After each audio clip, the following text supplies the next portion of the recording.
All sports, all plays. All sports, all plays. All sports, all plays. 365, we making a plays. You talking the game, get you through the days. We're high in the court, the dime in the lane. Variety topics, living the same. All presentation, sports information. Hitting the airways, taking the nation. All sport, all plays, like working your faces. Grace at the field, so tie the laces. All sports, all plays.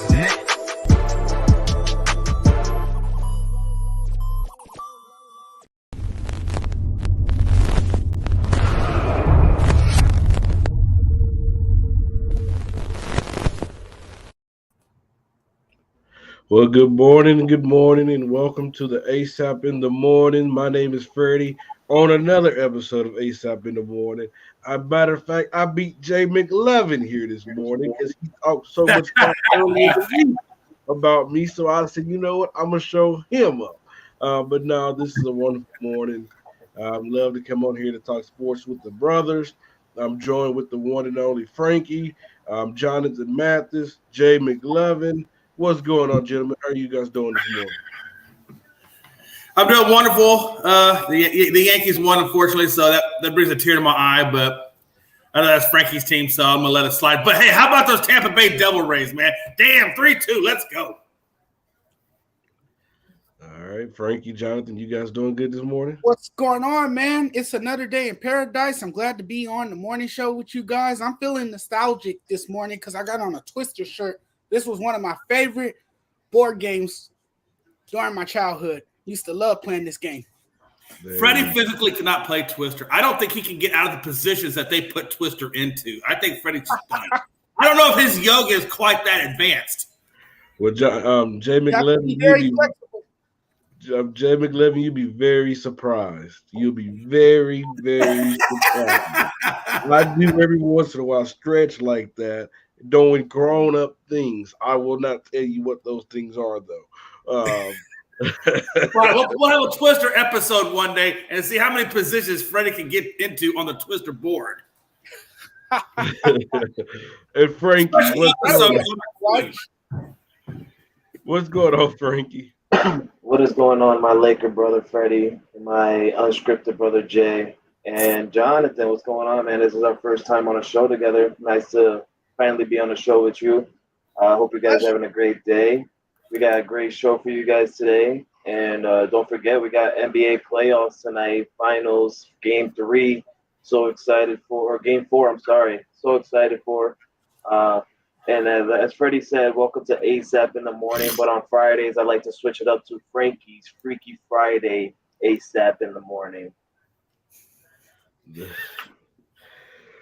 Well, we've already started out with Twister, so how much more freakier can we get?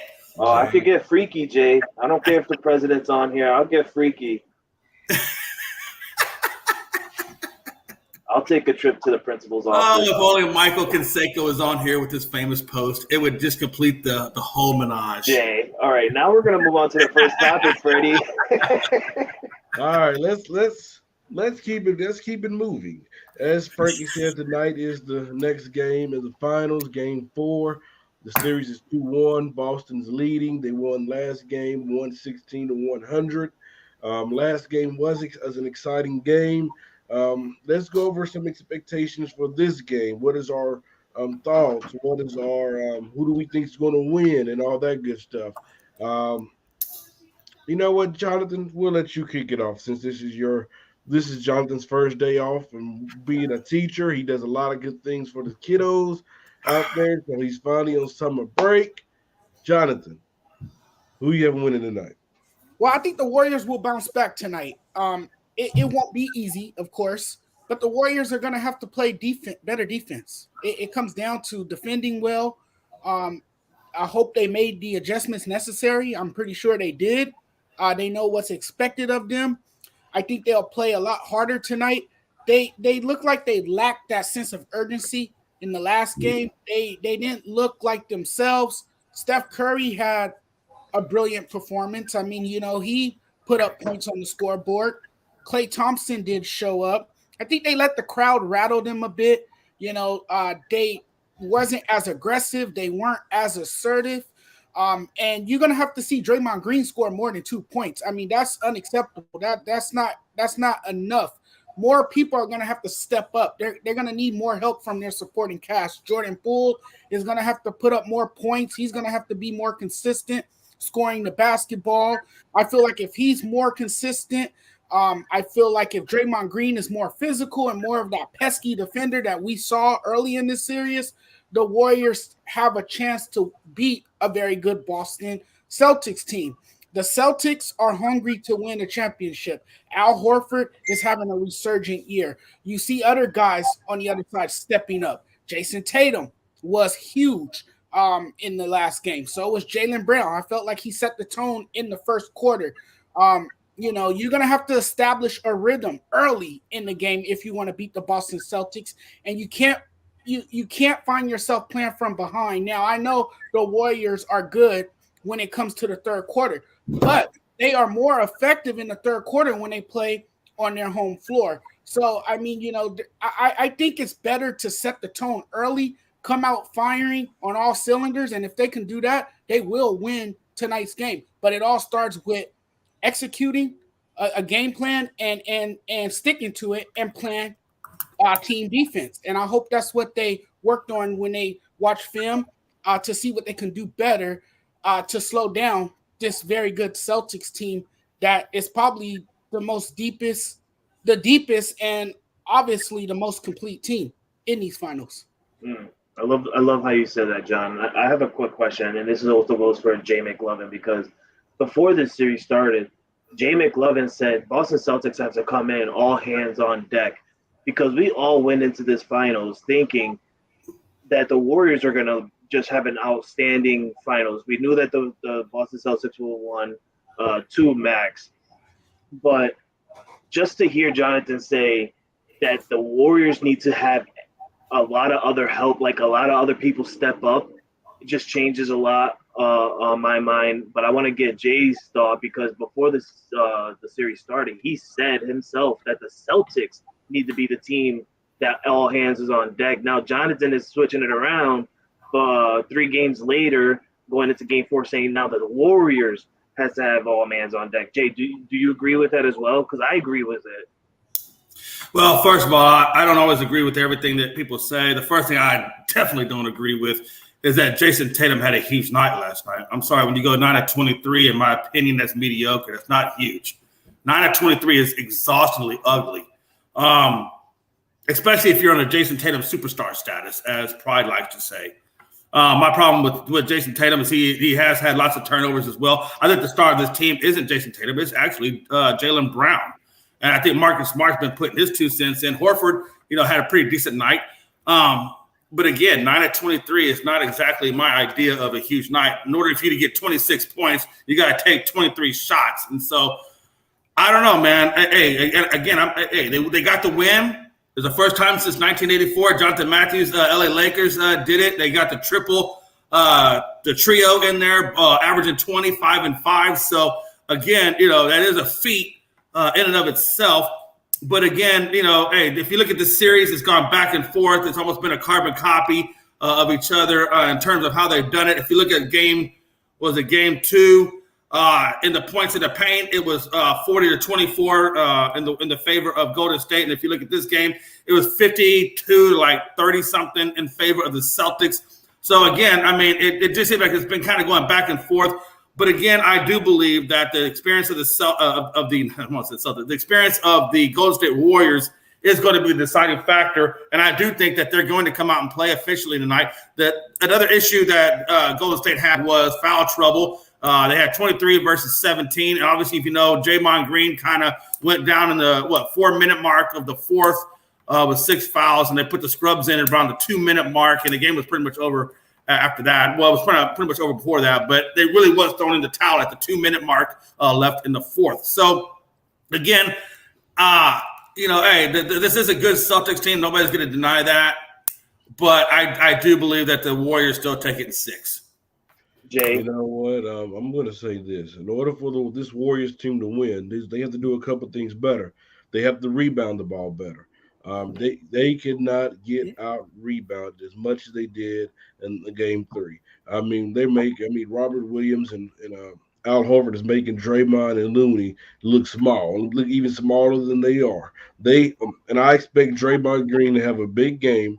I'm not saying scoring because we don't judge Draymond just basically off his scoring. It's more about his rebounding, his assist, his defense. Kind of like what he did game 2, right? Yeah, we need to see Draymond come out with this effort to say, okay, I'm going to impose my will. I'm going to set this offense up. I'm going to make it easier for Steph, for Clay, not just them two, but for Jordan Poole, who needs to step up as well. He can't have 10 points because he's a big factor off that bench. Because even with the lack of rebounding in defense that the Warriors forwards gave, they were still in that game. And like I said, if Jordan Poole would have gave them, let's say, 15 to 18 points off the bench, that would have been a big factor because if you guys don't recall, in that end of that third quarter, Steve Kerr decided to put Steph Curry on the bench, and that offense went stale after that because Warriors came out blazing. More as Steph Curry came out blazing, and we all thought the momentum was on their side, especially after that 3 over Al Horford got the flagrant. It was a 7-point swing. Then Otto Porter came and hit this crazy side shot that nobody would have ever expected him to knock down. So we all thought the momentum was on their side. But by resting Steph Curry, he got cold, he got tired, whatever. He was a no-show in that fourth quarter. And Steph Curry, I said this before, you are under the most pressure in these finals. You have the most to lose in these finals because what's missing on that resume? You're a champion. You're an MVP. We know that. That finals MVP is missing off that resume. And so that is on the line for you, sir. It's not about what you do in the first. It's not about what you do in the second. It's not about what you do in the third because it's going to be close. It's about, are you going to make plays in the fourth quarter? And that's why I do have to give credit to Jason Tatum. I know Jay been knocking him. Yes, he shot the ball horrible. But when they need a shot from him in the fourth quarter, he have answered the call, unlike Stephen Curry. So we need to see Steph Curry. Wait a minute. Are you telling me that Steph Curry's not answering the call? Did I just hear that? Can somebody rewind that tape back, please? Yes, I did. When it matters, I've never heard in my life. Well, he answered the call in the third quarter. In the third quarter, but when it's winning, okay, he had an off quarter, but Jay, you are a Michael Jordan guy. But Freddie, he can't do it all by himself. He needs. But first of all, again, I'm going to disagree with Freddie because he's completely wrong. He says it's not about what you do in the first, second, or third. It's about what you do in the fourth. That's the most asinine statement I've ever heard as well, and I'm going to tell you why. Because you have to do things in the first, the second, the third, and the fourth. Because if you don't do it the first, second, and third, what the hell is the fourth going to matter?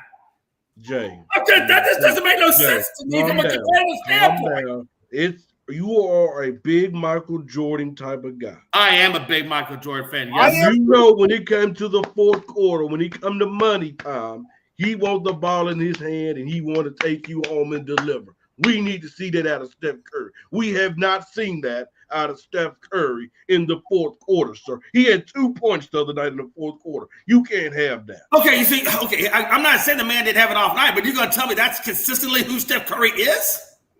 That's what we've seen in the finals so far. He wants him to insert himself as the closer on the. No, I get what he's saying. That's what he's saying. But Tatum hasn't exactly exerted himself as a closer either. So to compare those two is just ridiculous, in my opinion. Who you say? You said Tatum, right? You said Tatum.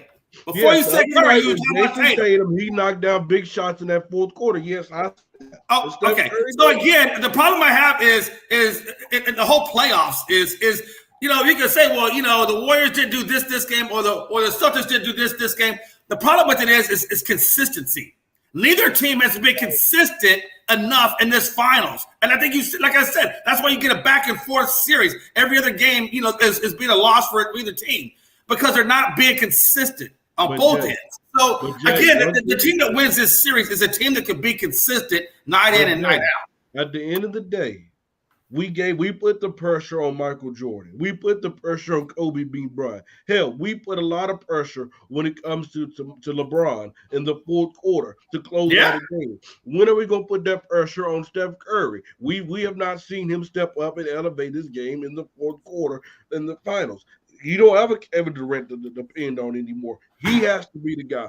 When in the third quarter, in the third quarter, because I understand what Frankie said about the fourth, but I also think that Frankie's been a little unfair to Steph in the sense that if you watch that, calling him Frankie. Hold on now. If you watch that play in the third quarter, I didn't say nothing. If you watch that play in the third quarter, when he hit the 3-ball. And the flagrant was thrown on Horford. He landed on his foot awkwardly, went down. And as you can see, he was limping the entire rest of the way to the point that when he went to the podium at the press conference, he was limping on and off. So I do think that there was a little injury issue in there. We're going to blame it because of injuries. We're going to blame it because of injuries. What's that? We're going to blame it on injuries. And I agree, Joe. Hey, Frankie. I'm Frankie. Excuse me. I apologize, Frankie. Hey, Freddie. Look, you got to admit, hey, look, that man is a human being, just like you're a human being. If you jack up your leg, are you going to be 100%? You don't know what his injury level was. He came down pretty freaking awkward, and he sat down on the court for a minute. Jay, this is basketball, bro. Okay, I'm sorry. You're right. It's basketball. So basketball trumps the laws of nature and the physical being of the body. My bad. I didn't know that, Freddie. I'm sorry. Freddie, you know what? Steph Curry was battered and beleaguered by the end of that game, man. And you could see it. Like, he ran out of gas. Don't play. Don't play. What do you mean don't play? You're a competitor. You're going to give He's hurting the team if he can't physically go out there and play. But he's a fierce competitor. Okay, well, be better. He said be better. Hey, man, I got a broken femur. Dang it, be better. Didn't we see Kobe be better when he was hurt? I mean, you got to still appreciate his Achilles injury. Yeah. So I mean, come on now. Even though he John, might let me ask you a question. Haven't we seen LeBron James when he sprained his ankle that he just tightened his shoes up tighter most of the time that he can go out there and play and still be him? Say that again about LeBron James? Haven't we seen him throughout his career have a sprained ankles? We've seen it in the finals. Because if my memory serves me correctly, he was crying and whining about cramps when he played for the Miami Heat. You're missing two different. Everyone does that when they play for the Heat because they're hot garbage. I'm talking about when he was in the finals, he had sprung his ankle, and what did he do? He go over there and tie his shoe straps tighter, and then boom. And play. And Kobe was hurt in the finals. I remember him having a broke finger. Him going out there and yeah, he had a torn ligament in his finger. I remember that too. And he had two fingers taped. My man had two fingers taped, still hitting threes. But every player is different, though.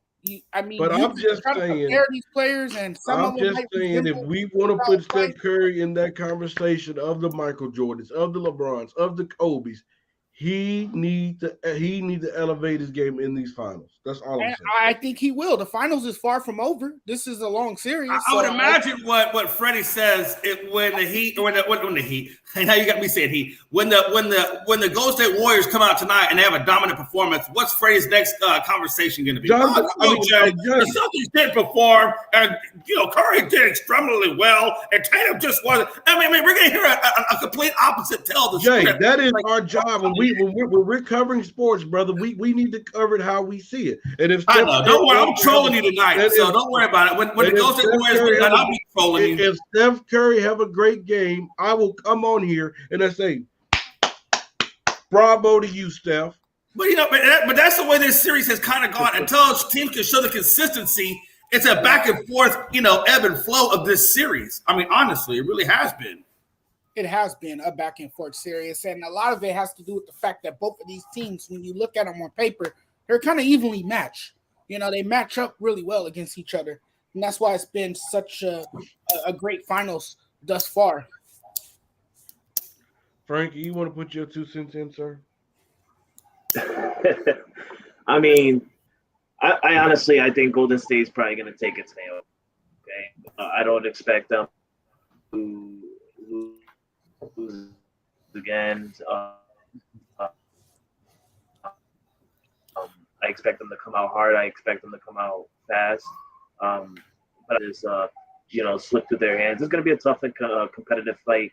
The main question comes down to Draymond Green. Is he going to be better than what he did the last game? Because like Jonathan said, you can't beat Draymond Green in the finals and score only 2 points. But I understand where Freddie's coming from. Also, like, you're a big man. Sometimes points doesn't matter if you're not hot. Then you know what? That's where you have to step up on D and be a better defender. And I agree. But I mean, I can overlook the 2 points that he had his rebounds, assists, or blocks. Had that made up for the difference. Okay, I got you, man. That's because I don't think Draymond is a player that we can judge on the scoreboard, because I think he's more valuable in other areas. He's like that Dennis Rodman, where him getting 20 rebounds is more important than him getting 15 points. I mean, it's just that's just what Draymond is. And he came out there, looked like he wasn't focused, wasn't playing good defense, getting bullied by Robert Williams, letting Williams impose his way. But let me clarify something, you guys. I'm not going for Boston. I will never go for Boston a day of my life. Oh no. So I am going for Golden State. I have Boston all over Freddie. I still believe that underneath that golden purple is green and white. So I'm not 100% convinced. And Jay, if you really want me to go there, we can go there, because I know what it's your brother. So I'm just saying. No, I like seeing I just like seeing how fast you can turn, man. Hey, that's all. It's all good. I ain't turning on my. I never turn. Why is it? Let me ask you a question, and I just gotta ask that. Why is it when Frankie instigates, it's like, it is what it is. But when I instigate a little bit, let me come after you. Frankie, you gotta teach me your secrets one day. Jay, because I don't instigate like that. The way you instigate is like a whole different scenario. Like, you're like, Freddie, I see you. You got the purple and gold, but inside you got the green and white. But then when we come at Jay, like, Jay, we know you got the red and white on the outside, but you got the Maverick blue behind you, or the Milwaukee green or something like that. If we was to say something like that, it'll be an instant like change in Jay's nature. Like, let's move it to the next topic, you guys. Let's keep it with the finals. Yesterday we talked about it a little bit. Draymond's wife coming out here. Fans are coming out here and all that stuff. Do you guys think that should have an impact in tonight's game? Because we're still in Boston. Kurt, I think you should really address that comment that Joe put up just for a second that you took down real quick.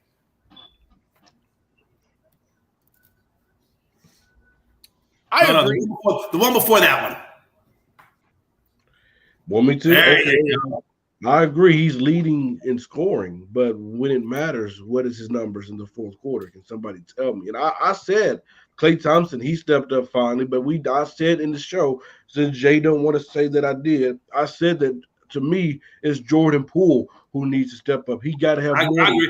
I think with Klay though, this is his first year back after 2 years off, and I think I think he's still rusty. I think he's still trying to get his shot back. You know what I mean? Like, I think year two we see it. Them legs are shot, bro. Let's be honest. He's I'm sorry, but Joe, I'm sorry, but like, Jay, you wanted us to put that up, right? But it's like, Joe, we know Curry is the leading scorer. We expect Curry to be the leading scorer. This man is the 3-point god in the NBA today. All right, like the number one man from the three. Like, who else can step up to him? Nobody's gonna be stepping up to him. This is Steph freaking Curry. Like, I'm talking Curry's about supposed to be on top. That's what I need to see. I need to see him what he do in the third. I need to see that in the fourth when it matters. Right. When they had Kevin Durant, there was times that he did fall asleep, that he did have. Well, he could, because he had an emergency break. He had somebody, so you know what? Here, go get us a bucket. You don't have that no more. And hey, let's give credit where credit is due with Andrew Wiggins. He's playing a hella good defense on Jason Tatum. He's making it hard. He's making every shot he got to work for. Give credit. He's a great complementary piece to that Warriors squad. Definitely, no doubt about it. But I think Curry is going to have to play with a level of decisiveness, and if he does that, they have a great chance to win tonight's game. And let's give him credit. What He happened? looked like he got a little bit of that Westbrook-itis the other night too. In that fourth quarter, turned the ball over like 3 or 4 times within a minute span. I mean, What happened to Kevin Looney? He played 17 minutes and only got 6 points out of it. I mean, are they not even looking inside the paint to dominate or something like that? He went 3 Well, for 4. clearly, when your points in the paint is like 52 to like 30 something, they clearly went away from the paint and went to the outside shot, which I still think was a lot to do with, like you said, Draymond and his presence down low in the middle. They just really got away from that. well, that's not really the Warriors' strength. I mean, let's give No, credit. but it has been though, Freddie. In game two, they had the same production level as Celtics did in game 3. So I'm not saying that the Warriors or whatever, but they have proven that they can do that down low. What I'm saying is, Jay, we got to give credit where credit is due. Look at Boston's bigs. You have Al Horford and Robert Williams in the paint. Wait, Al Horford is not a true big though. He's more of a power forward, but he's not really a true. Al Horford's not really a true big. He's still a big body that plays a good elite defense that can block and protect the paint. Golden State don't really have that size to match them. I mean, well, they have it. It's just on the injured list. Baseball. He's on the damn sidelines. They got it. They just can't seem to get him on the damn court. And they really need him. They have a smaller lineup. They have a smaller lineup, and what they're going to try to do, they're just. But you know what? But let's be honest, though. Let's be honest. Golden State has always had this type of a lineup, even in their big dominant heyday. But they had size, though. They were a small team. But they had size though. They had a JaVale McGee, Andrew Bogut, and stuff. Yeah, but how often do they really use those two particular players? It's about the matchups, bro. They never really played against a team like this now. But they weren't really the deciding factor. It was the backcourt that led the way. That's my point. It really was more on the dubs, the big three. They still needed size. It really mattered determining what's the matchup is, you guys. You got to remember when they're playing Cleveland, guess who they're playing? Guess who Cleveland's center was? Tristan Thompson, a smaller big. But guess what? When they had Timothy Mozgov, a 7-footer, that's when they needed a JaVale McGee. That's when they needed an Andrew Bogut.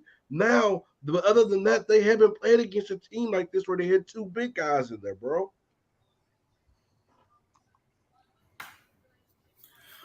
Yeah, no, I mean, Jay. Shut you down, Jay. He didn't really shut me down. I was still at the Al Horford as a big body at 6'9". Careful what you say.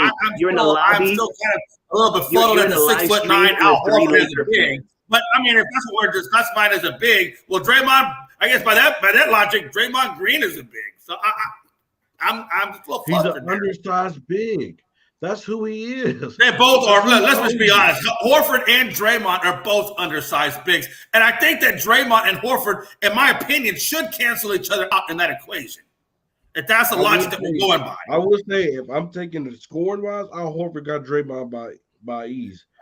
Man, you can't say. I see where Al Horford scores 2 points in the whole damn game too. So don't say that because we know that Al Horford ain't that person. Who have better post moves? Don't let me get pride in here. Who have better post moves? Al Horford is just a better scorer than Draymond Green. That's it. That's what I'm saying. Al Horford have more post moves than Draymond. Al Horford is a better 3-point shooter than Draymond. I mean, go look at the numbers, bro. The numbers back. No, I'm not saying that he's not a better 3-point shooter. I'm just saying that they're both. I mean, look, you're not paying Draymond to shoot threes. You're paying Draymond to be a defender, a rebounder, and get the occasional points down low in the paint. That's what you're paying Draymond for. And guess what? Me and you both agree that he has to be better. I have never said that Draymond doesn't need to be better. Absolutely. And of course, again, in game 3, a lot of Draymond's issues was fouls. I mean, he fouled out, with 2 left in the fourth, but he was under foul trouble most of that game. So what are we arguing, Jay? I don't know. I was just trying to see if I could get you to yell into the microphone, but it never happened. So I guess I failed again. Frankie, talk one up as well again. That experiment failed. Jay, I will get you in the screen like this before the show's over. Hey, listen, did you notice I was kind of getting closer? He's sucking me in like the damn force field on Star Wars. I was getting sucked in. So let's get back to my original topic that I threw out there, but Jay wanted to bring it back out to another one. Do you like I said, Draymond Green's wife came out the other night, talking about how she wished Boston fans would treat her husband a different way, wanted to call him names and all that stuff. Do you guys think that this Boston crowd will have an effect on this game tonight? Frankie, we'll go with you. Sorry, I was on Twitter reading some breaking news. I wasn't paying attention. My bad. What were you saying? I'm putting you back in time. Jonathan, we'll go with you. If I'm Draymond Green, I would just keep my mouth shut and play my game. I know my capabilities as a player. If the Boston crowd is getting to him that much, use it as a source of motivation. Let your game speak for itself. And respond to the crowd by having a better performance. Put up more points, be more aggressive, be more physical, be that annoying pest that you have become in the NBA. Of course, as a wife, sometimes you feel that you have to speak up for your husband. So I respect her for speaking up and defending her husband, but hey, this comes with the territory. Okay, this is part of the game. You knew what you signed up for when you became an NBA player, when you became a public figure. There's going to be a lot of critics out there. There's going to be a lot of people who say this and say that, but you can't let that rattle you. You can't let that take you out of your game. And you just have to ignore it and just go with the punches, and the best response is to punch back by having a better performance. So I think tonight, Draymond Green will be on his game. I think Draymond Green will come out with that mental toughness. I think he'll be a more aggressive player. And I think that's the best way you can respond to a hostile crowd like Boston.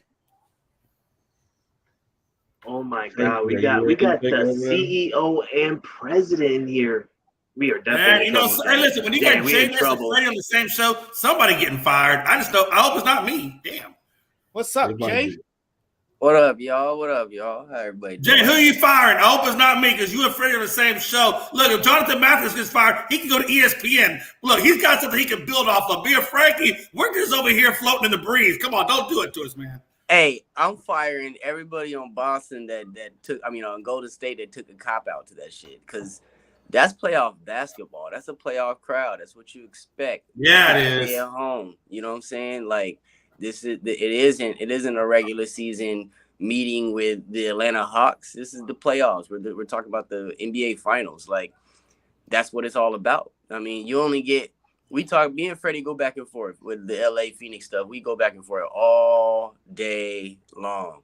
But at the end of the day, when it comes down to the end of it, only two teams get to dance. And don't be mad that your team ain't dancing. And on the other end of the stick, Golden State, when Boston comes back, your fans gonna be up there doing the same thing. The same thing.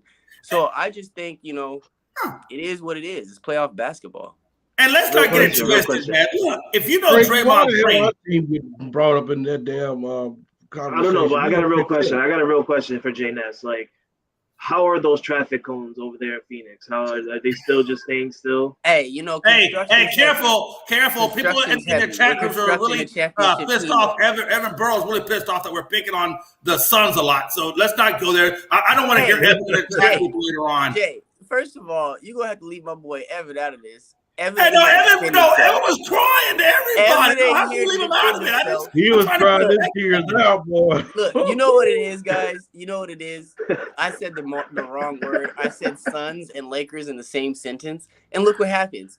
You guys are pressed for no reason. Hey, but anyways, we're talking Boston. Hey, Jay, McLovin. I'm at work the other day, bro, and I'm at work. I'm like, damn, somebody crying in the group chat. And let me go. Yeah.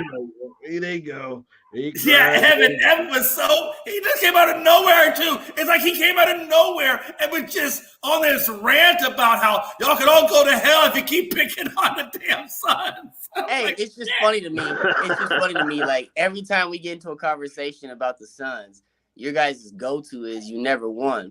But every It's single true. You never year, have y'all. one. But y'all talk about us. It's when true, you talk though. about your It's own true. I mean, teams. you can't deny the Jay, facts.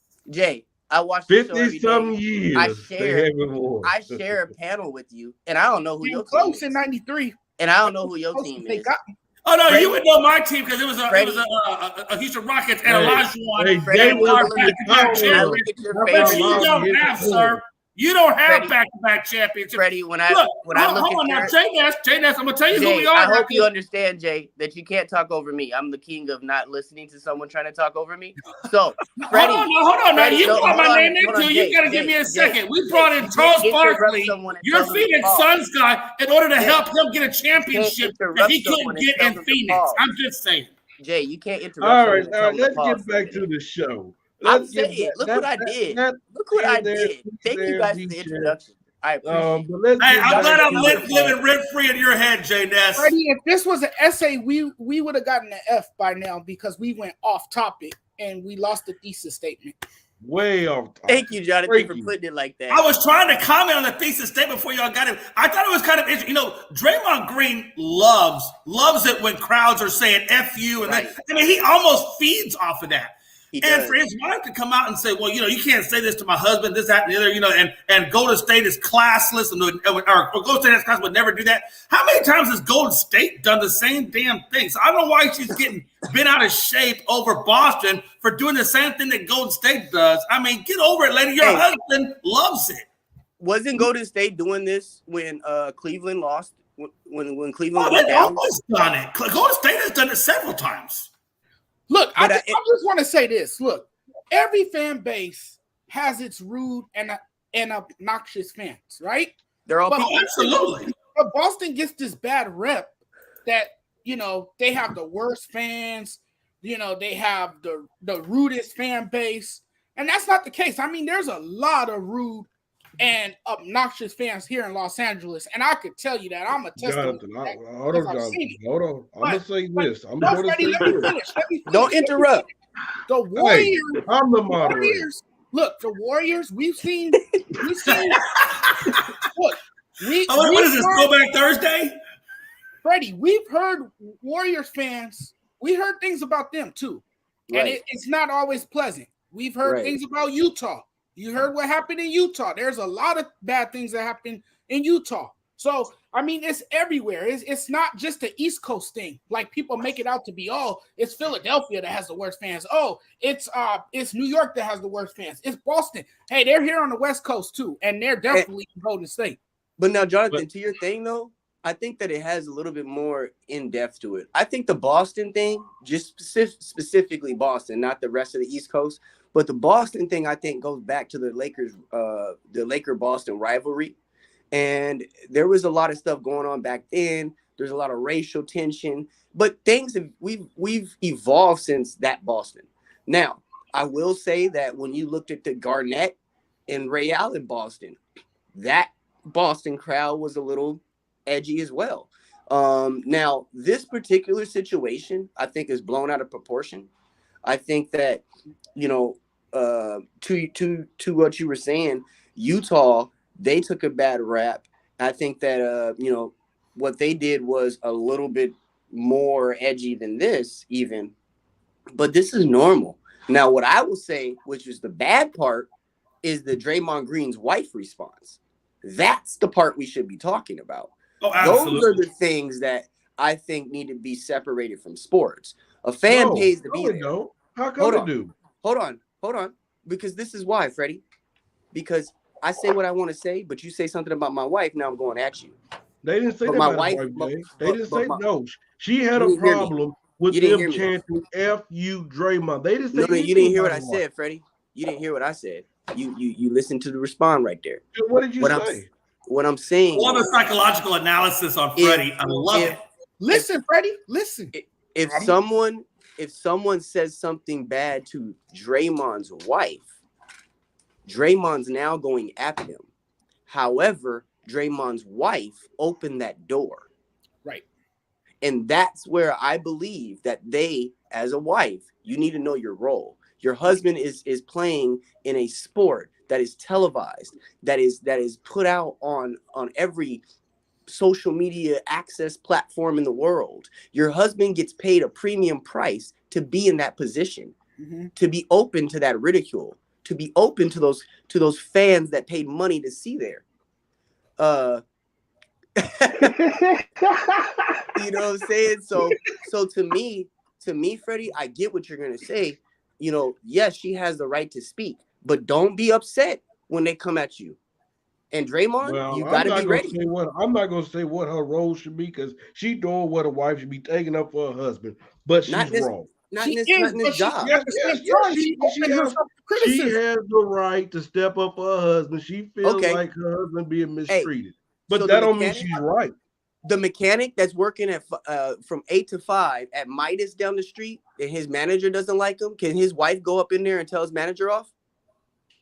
That's two different things, Jay. No, it's No, not. it's pretty much the same thing, actually. It's his job. My wife will. She has the right. It's his If she job. feel like her husband being mistreated, she can stay there. But she's wrong at this point because it's sports. At the end of the day, that's like when Russell Westbrook's wife came out saying that she didn't like how LA fans were saying F you Westbrook, all that stuff, Westbrook and all that. It's basketball. It's a part of the game. Deal with it. Like, hey, you in the championship, Draymond. Y'all shouldn't be worried about that. Come on. I'm gonna say this: Draymond Green brings this on himself because he is cast as a villain in the NBA, right? And he talks a lot, that way. And so he opened himself to criticism, and that just comes with the territory. It is what and it his is. wife needs to understand that Draymond feeds off this. Right. This is we're not talking about Steve Nash. Exactly. And we live in a sensitive world now, but public ridicule is part of sports. And if part of it. If you're going to be a professional athlete, you need to be able to take it. But Draymond Green dishes it out. So you have to be able to take the criticism. Yep. It's like, that's it. Point blank. I see it, excuse me. I see it as like both sides, honestly. Like what she should do is look at the situation with Chris Paul's wife during the Dallas Mavericks series and his mother and stuff. She has the right, Freddie, I'm going to agree with you on some parts. She has the right to say what she wants. That's her husband. You know, if she wants to say what she wants, go ahead.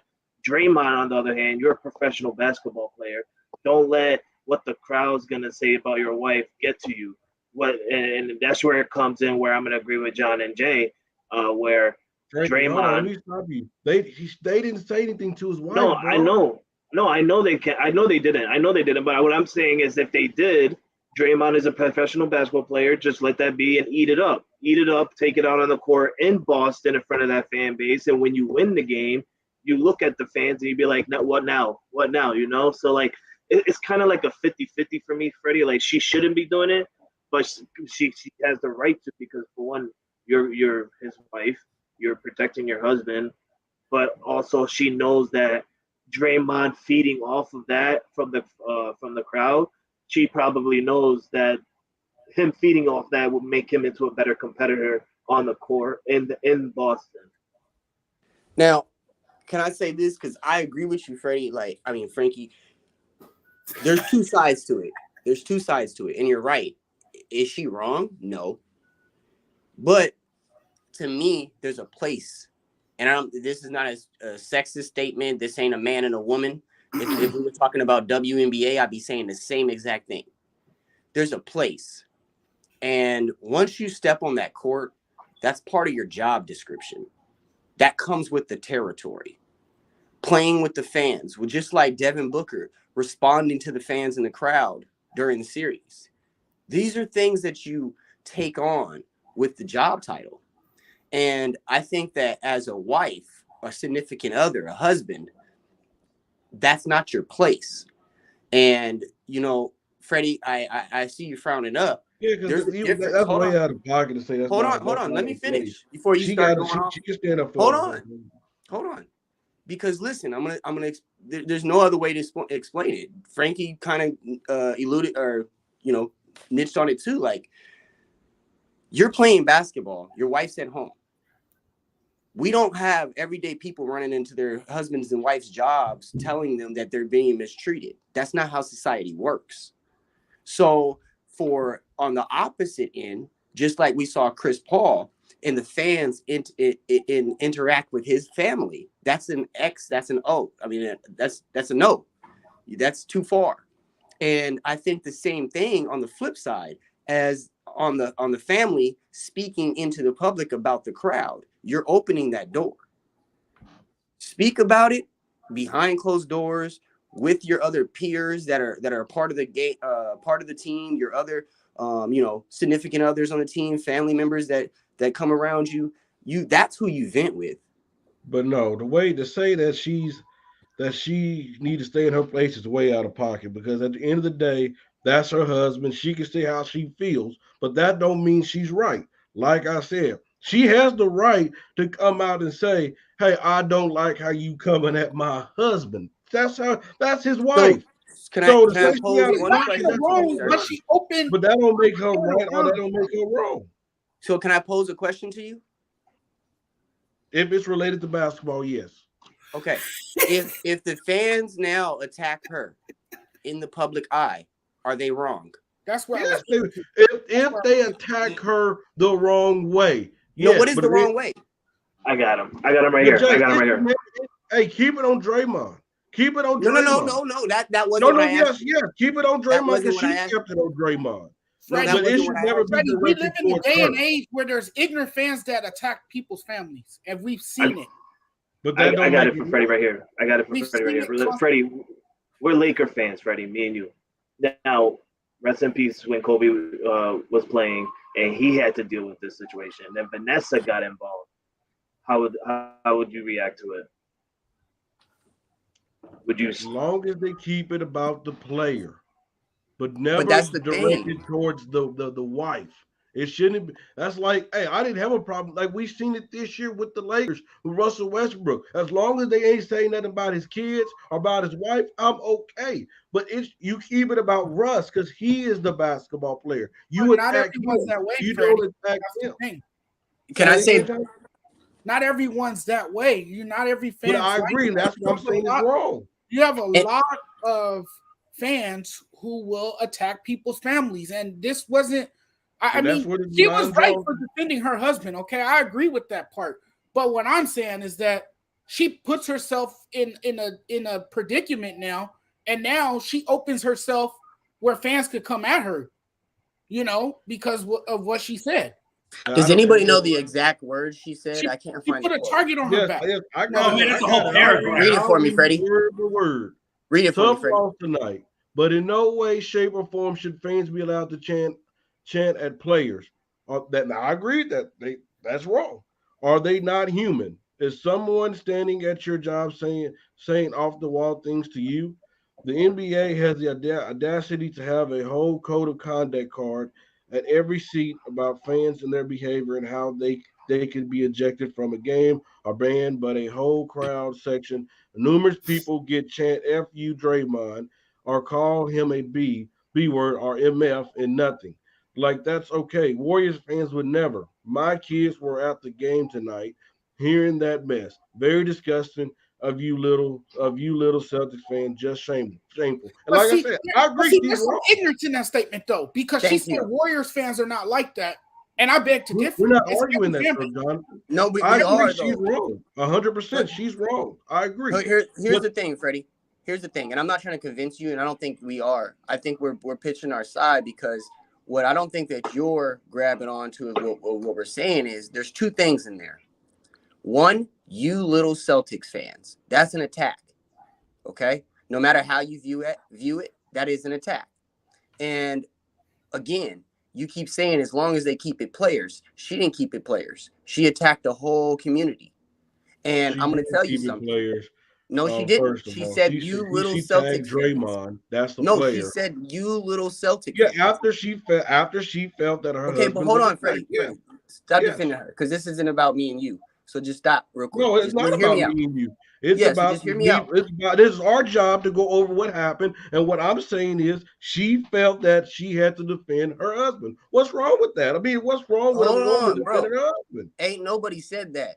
But you did say that, Jay. Here's what you're not listening to. That everybody said. In her place. You're still talking. Yes, I am. Because you're not coming and speaking the facts. I'm trying to, but I can't half-heartedly because you keep interjecting with the same exact comment over and over again. So what I'm trying to get at is the fact that when she said, "You little Celtics fans," she did exactly what you said she should not do, and that's take it away from a player, and she went to the audience. Now, Yes, secondly, because she felt her now hold husband hold is on. being Here's disrespected. the interruption She and injection defended her part. husband. Here's the injection part. So, anyways, we understand she's defending her husband. However, Freddie, what we're getting at is now she opened the gate for anyone as a Celtics in the Celtics community to go at her, and it's not wrong. It is wrong. No, it's not. If She they opened come the at her door. as it is wrong, No, Jay. she's not It Draymond's is. wife If no they more. come at her She's in not a Draymond's wife no more. if She's they now come at audience her, member. coming at her race, calling her the N-word, calling her all that stuff, it is wrong. I No, disagree. wait, that's totally different. No, you Now you said didn't take it to a whole new level. they have the right. You didn't That's take what it to you a whole said, new Jay. level. You need to clarify on that. I didn't say anything about race. No, I don't you need to clarify said nothing. they have the right to come at her. Yes, they do. It depends on what they say. As long No, as they keep no. No, We're not shouldn't about depend to- on what they say. Well, Freddie, really, in reality, she gave the fans the ammunition Yep, to come back at her. yep. And Draymond can't be mad. That's what we're getting at. Say it She again. opened the Because she door. opened her What's going mouth on, first. Sports Round? Thank you. You see? Thank you, John. She's the instigator. Now the Thank you. fans But are what I'm saying is, now the fans can be I don't care about a aggressive. hey, listen. What I'm saying is I'm okay if a fan go at her. But they need to come at her the right way. Don't There ain't come no at right her. way. Wait, what is the There right is a way? right. So y'all okay if they come out there calling her the N-word, call out say something mad disrespectful. But that has nothing to do with. But that has nothing to do with her status. That's That's unacceptable. just being a But person. people are gonna do that. They wouldn't dare say it to her face, but they would say it under their breaths. They would say we see it all the time. Hey, What are you we talking see it about? all the time. We seen Chris Paul family. We've the seen Chris derogatory Paul comments family get made their hands touched on. What are you directly talking at about? these athletes. But that's the point we're making. You're the points that you were making, you're making them against the point that we're making. And the point that we're making is your family should never be involved in this. Fans shouldn't be getting involved with your family. Your family shouldn't be getting involved with the fans. That's the point. Period. Right. End it. That's what it is. And I disagree. That Then man's that's the wife felt problem. like he had to come. Hey, that man's wife felt that but she don't had to be come mad. defend her husband. And don't be mad when a fan decides to react. Because And I what disagree. you can do, hold on. I disagree. If they come at that woman the Freddie, you're wrong way, contradicting they need yourself. to throw her out the arena. Check it out. Check it out. Check it out. In life, there's only one thing you can control. That's yourself. You cannot be mad at somebody reacting to what you do. Period. But like I said, it's no period. Like I said, if they come at her the wrong way, you can't be mad at how someone they need reacts. to throw that ass out, which they will. You can't be mad at how someone reacts. Guess what? They go left with her. Guess what? They go left with Draymond's wife, and Draymond calls you out on that court. Guess what the fan gonna do? They ain't gonna do nothing. You get the wrong fan. Well, you know what? They ain't gonna do nothing. You know what? I'm gonna quickly end this. Draymond and his wife can both go to hell. LA Lakers, let's go all day, every day. What's good? Welcome Sports Rap D to the show. What's going on? Literally ended absolutely nothing. Good morning. Then you plug in the Lakers. What's happening? As you can see, brother, it's getting hot in here. It's getting heated.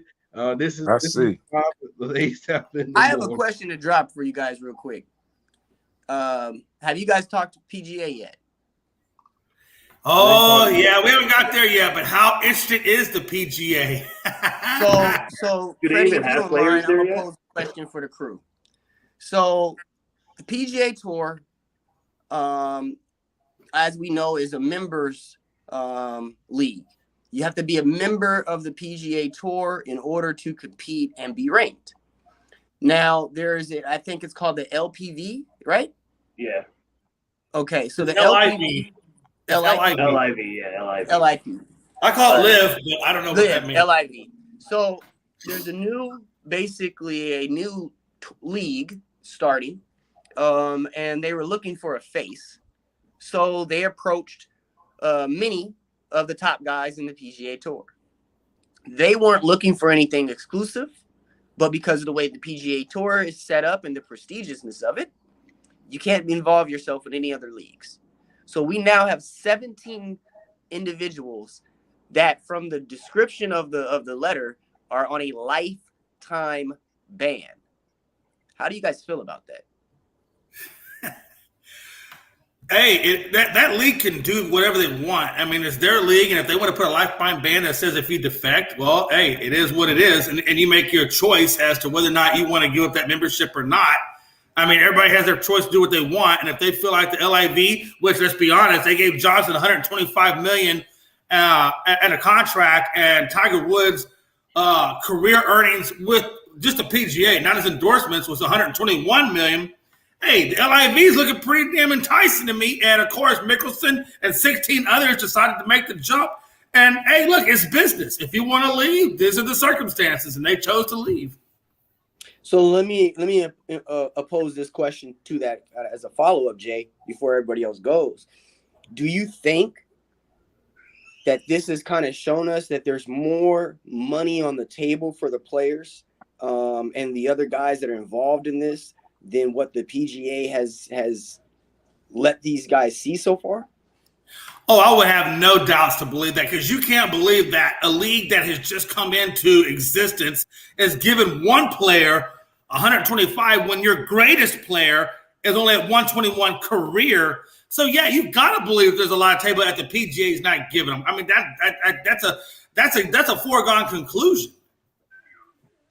Yeah, so that might be why we see more of the top guys leaving and not the more of the mid guys leaving and not as many of the top. Oh, yeah, because how do you come out and give this guy this much money when nobody in the PGA has gotten that? And the PGA has been around forever. I mean, like, damn near all the way back to the damn 1900s. I mean, when 1900 first began. So you can't tell me that money's not there. And one of the biggest names to me that I saw that really put a damper on things for me and really changed the way I thought about the list was Phil Mickelson. Yeah, absolutely. His name's on the list. So is Dustin Johnson. I think Sergio Garcia is another name on the list as well. There is how do you feel about it? There's 10 golfers out of the 17 who informed the PGA Tour that they resigned their membership from the LIV as well. So they resigned to play in the LIV, and the PGA is still not allowing them to come back. And one of those top names is Sergio Garcia, who said that he wasn't that he said he resigned from it. So I don't like the PGA is just doing this. It's insane. And let's be honest, if you're the PGA, it's okay to let them go, in my opinion, because golf has a lot of players. I mean, there's a lot of up-and-coming new faces, not even here, but internationally, that would love to come and play the PGA just as much as the LIV. So I don't know that the PGA is so concerned that 17 people wanted to defect the LIV, because there is just such an enormous pool of golfers out there that can just come in and just eat spots. You know what? They do have a bunch of people that's coming up, yes. But people like Phil Mickelson and Sergio Garcia and Tiger Woods and stuff like that, they bring in the money. All those people come to PGA Tours to see people like that. So those people like that are the people that's bringing the PGA a lot of money. So now, Frankie, let me kind of stem off of that, and then Jonathan, you could take it to the reins next. To Jay's kind of point, the PGA is kind of real like a stickler when it comes to who they allow in their membership or who they give their memberships to. Now, do you think that LIV is going to be able to capitalize on the fact that, like you guys said, there are a lot of international players, there are a lot of younger guys that haven't had the chance yet to be seen on a platform like this?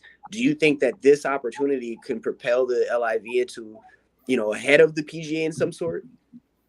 Oh, definitely, especially if you have mentors like Phil Mickelson and Ian Powler, Lee Westwood, Sergio Garcia. Like, if you have names like that representing the LIV, then best believe other golfers are going to look at the LIV on top over the PGA.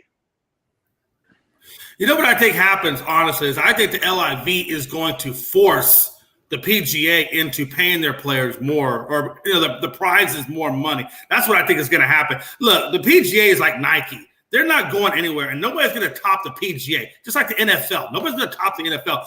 Well, all that's going to happen, honestly, is LIV is going to force the PGA to actually pay their players what they're worth, and I think that's what's going to happen, and I think PGA is going to continue to go on. But, yeah, LIV is good for golf. It's good for the PGA because it's going to force them to actually pay their players what they need to be paid. But PGA, that's too big of an entity to just think you're going to overtake like that. I think we need to start a NASCAR crew, guys. We just need to start a whole new NASCAR. Oh, I'm trying to be the driver because I like to go fast. If you ain't first, you Hey, last. we're trying to have longevity, Frankie. Frankie will wreck on turn number 2. That man can't stay out the pot long enough. You don't want to put Frankie behind the wheel of the car. I'm gonna wreck on turn 2. I'm gonna turn into Ricky Bobby. My body's on fire. Somebody better track me down. Frankie, you're not on fire. Jonathan, how you feel? You know what? Those particular golfers, man, they ran the risk. And it might have been for financial, reasons why they probably chose to go a different route.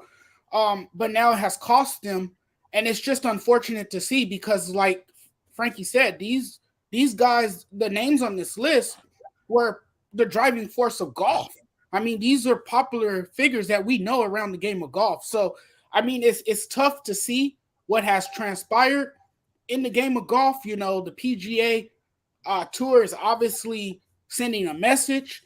They're using them as an example, unfortunately, and this is their way of punishing them for a decision that they made that they felt that was best for them, in the best interest of them. It's just unfortunate situation for the golfers that's involved, like Phil Mickelson or Sergio Garcia. The list goes on, but wow, crazy stuff going on in the PGA right now. Let's take a quick commercial break. We're going to get Joe McDonough in here. He's going to give his point on it, then we'll move on to the NFL right after this break. Whole sports all plays. Whole sports all plays. Whole sports all plays. 365, we're making up plays. You talking the game, get you to the days. We're high in the court, the dime in the lane. Variety topics, living the same. Authenticity, sports information. Hitting the airways, taking the nation. Sport all plays, like working your faces. Scratch at the field, so tie the laces. Whole sports all plays. Whole sports all plays. Network. We on top of our game. Whole sports all plays. Whole sports all plays. Get ready. This summer, the Arena League Sports is on ASAP Network. Tune in live on either the Tiki Live or Roku app, as well as your smart home TV. Whole sports all plays. Whole sports all plays. Whole sports all plays.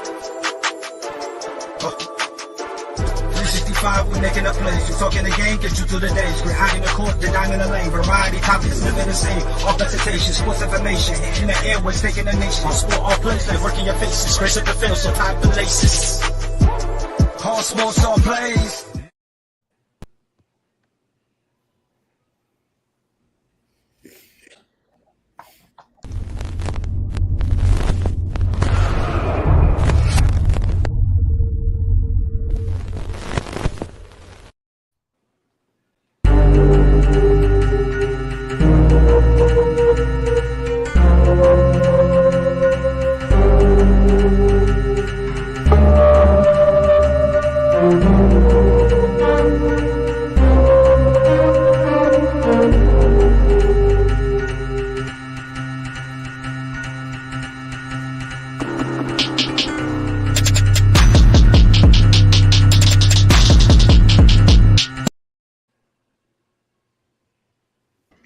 What's up, Joe? Welcome everybody. Welcome back to the ASAP Network. We got Joe coming on here. He wanted to give his input on the LIV real quick. What's going on, Joe?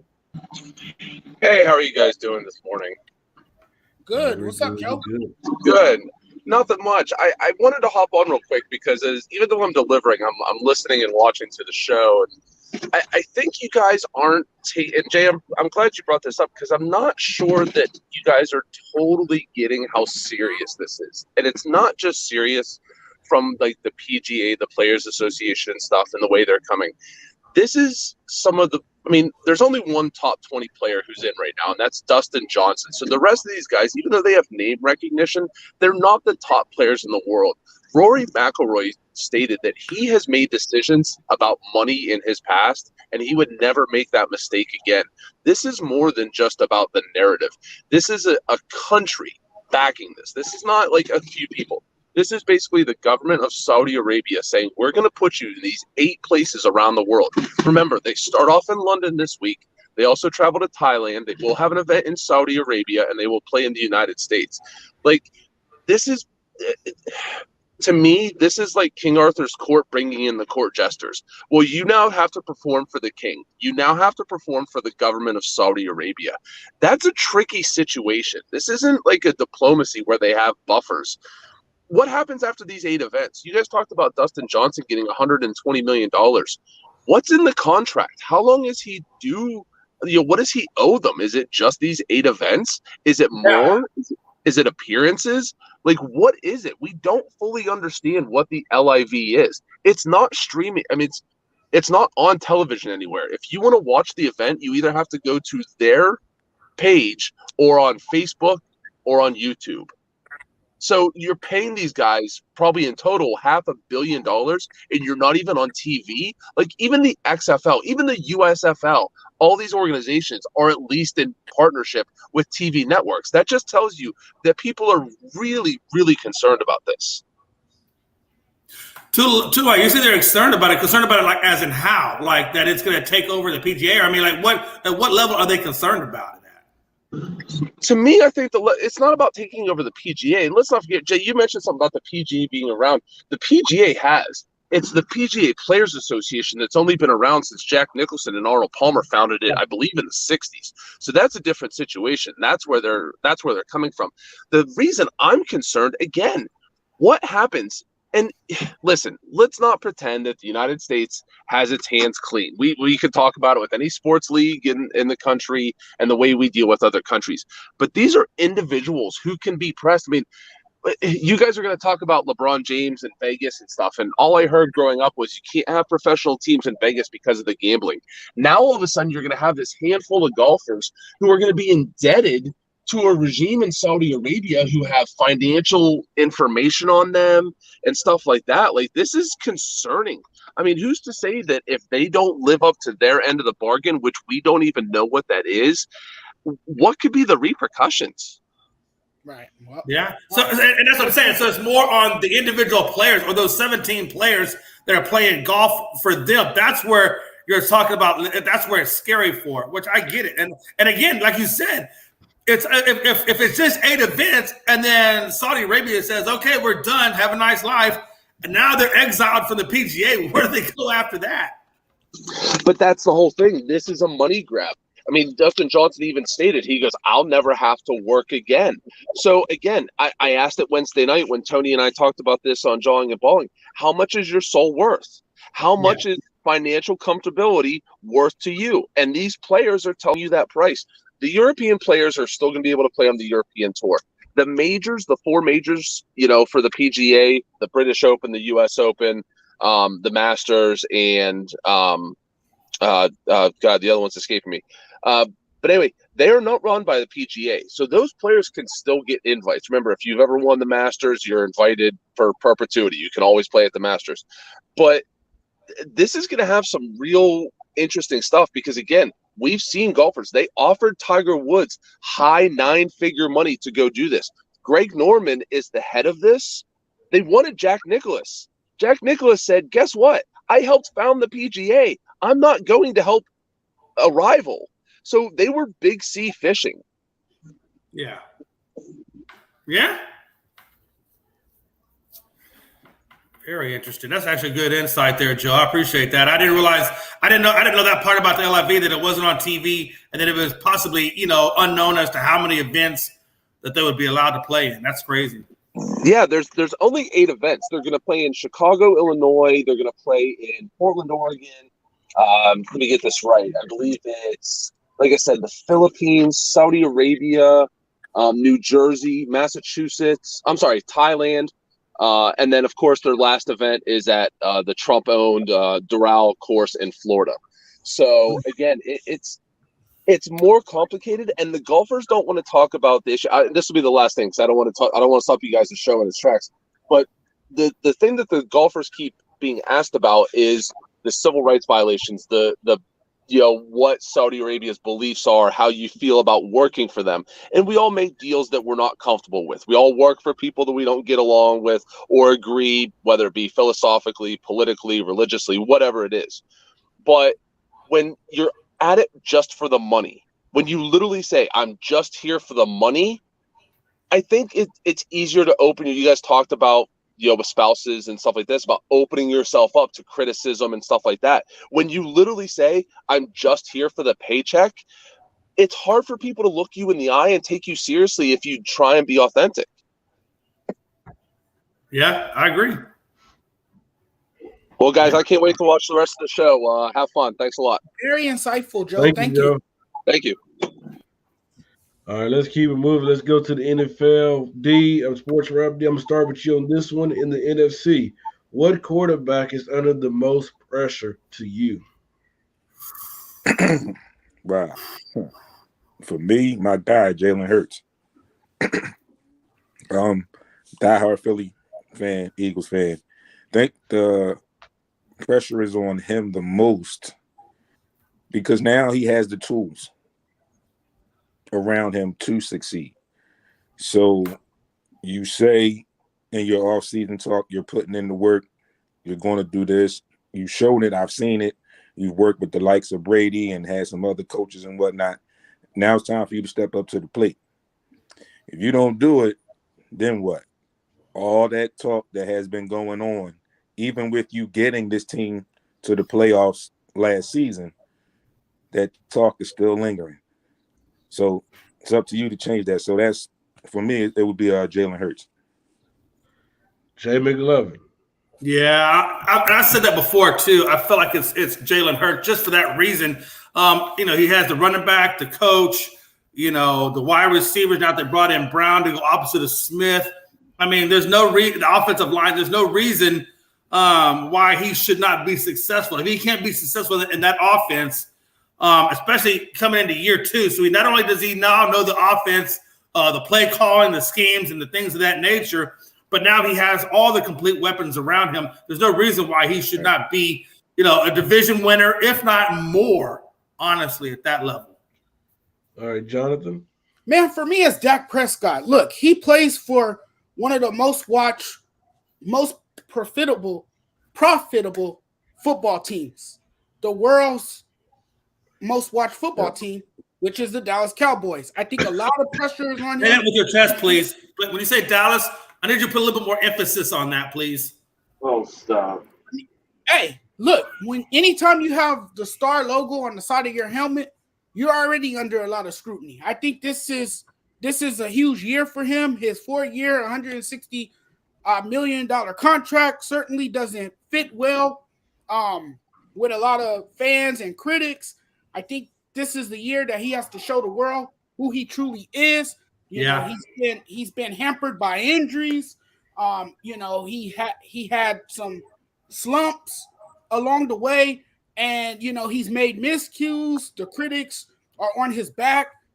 He's gonna have to perform a lot better than what he has. I think the weight, and there's so much weight on his shoulders to do whatever he can to carry this team, and everyone is going to be watching the Dallas Cowboys most definitely. So I think a lot of pressure is on Dak Prescott. He has some tools too. He has the weapons around him to succeed as well. But it all comes down to how he engineers the offense, how well he performs, and he can't make mistakes. He can't turn over the football. Has to do a better job taking care of the football. So my guy is Dak Prescott, and I will be closely watching him for sure. Hey, Jonathan, I almost went with Dak, but the only issue I have with Dak is that offensive line, in my opinion, as a Cowboys fan, our offensive line is still kind of suspect. We lost a couple of key guys, and we really drafted a couple of projects. So, it's the consistent play of the offensive line, and obviously can Ezekiel get back to his rookie form, which I don't see that happening. If I'm being honest with myself, I don't see that happening. So it's really the offensive line and that running game that, for me, is going to kind of be Dak's Achilles heel. And that's why I kind of went with Hurts, because I feel like Hurts, he has everything he needs to be successful. And it's really up to him and him only almost for that team to either pass or fail. Where I think Dak, he has a little bit of leeway as to, because if that running game doesn't perform, if that offensive line doesn't perform, it's really hurting Dak's ability or his chances. All right, Frankie. Before I used to say Jalen Hurts, but I have full confidence that Jalen Hurts will be okay, fine. But I'm gonna have to switch it up. I'm gonna go Aaron Rodgers. Aaron Rodgers is under most pressure. All right, he's got a contract extension with Green Bay. For what reason, I don't know. And for that, you lost your best player in the NFL in the wide receiver position in Devontae Adams. Right.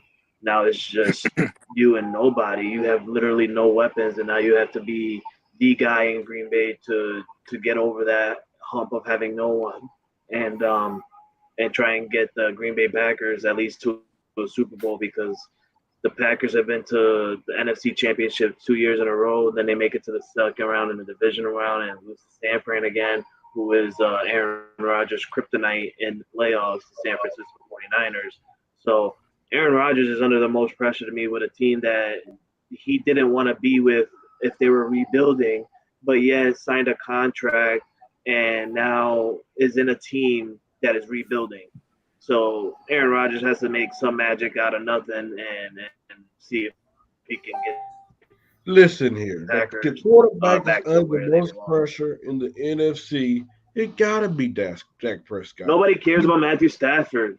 He plays for the most fraudulent franchise there is in the NFL. He played for a franchise that Jerry Jones leads, that set up all these expectations, have Cowboy fans like Jay McLovin that will come on this show at the beginning of this season, just watch, it will happen, and claim that they are a Super Bowl champion team. That is a team that is a mediocre team. That is one of the, come on. We've seen this story before, you guys. Jerry Jones gave Dak Prescott all that money for what? A first-round exit? And then you and what did you say, Jay? You talking about, only if Ezekiel Elliott can be Ezekiel Elliott. You got more holes than that. Dak Prescott isn't that guy. They should, you know why? Because they went away from the run game and they put it in his hands. They said, okay, Dak, take us to the promised land. We see that he can. The biggest mistake was taking the football out of Zeke's hand. Instead of building this team around Zeke, they wanted to build around Dak, and now you stuck like you stuck in the mud. Then you seen what he looked like before Amari Cooper. You basically traded him away. So we're gonna believe in CeeDee Lamb, who ever since he's been in the NFL, he dropped a lot of big passes. I don't know why. Your wide receiver core is very questionable. He's under the most pressure to show that he's worth that contract.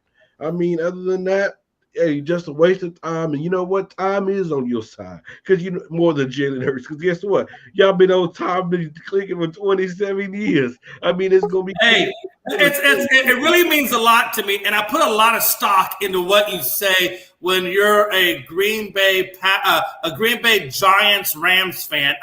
There's so much stock to put into that I really do take you very, very legitimately. Yeah, you really want to go there. And secondly, Joe McDonald, when you were on the show a few seconds ago, you could have said that to my face, but you went to the comments. I love you, Joe. You're my boy, Blue, but you really couldn't have said that to my face rather than go to the comments. But I still love you because at least you are faithful to one team where Freddie has like 5 and he just spins the time.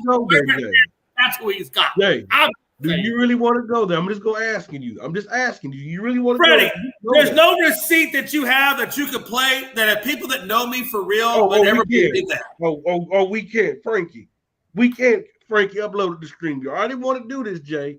But do you really want to do whatever you think, man? And but you know what? The only thing is, if you're gonna put that receipt up, also put the receipt of you saying that you're a Packers fan. So if you're gonna do that, don't just be so one-sided about it. Put both receipts up. Freddie, put both receipts up. There's no receipt to me, but there is of you. Oh, there's no receipts to you. Can anybody in this panel say there's no receipts to that? Frankie, this would be a good time to instigate and step up and put your little gasoline on the well-lit fire. Somebody pull up the clip of saying that Jay said he's a Milwaukee Bucks fan. Please do that.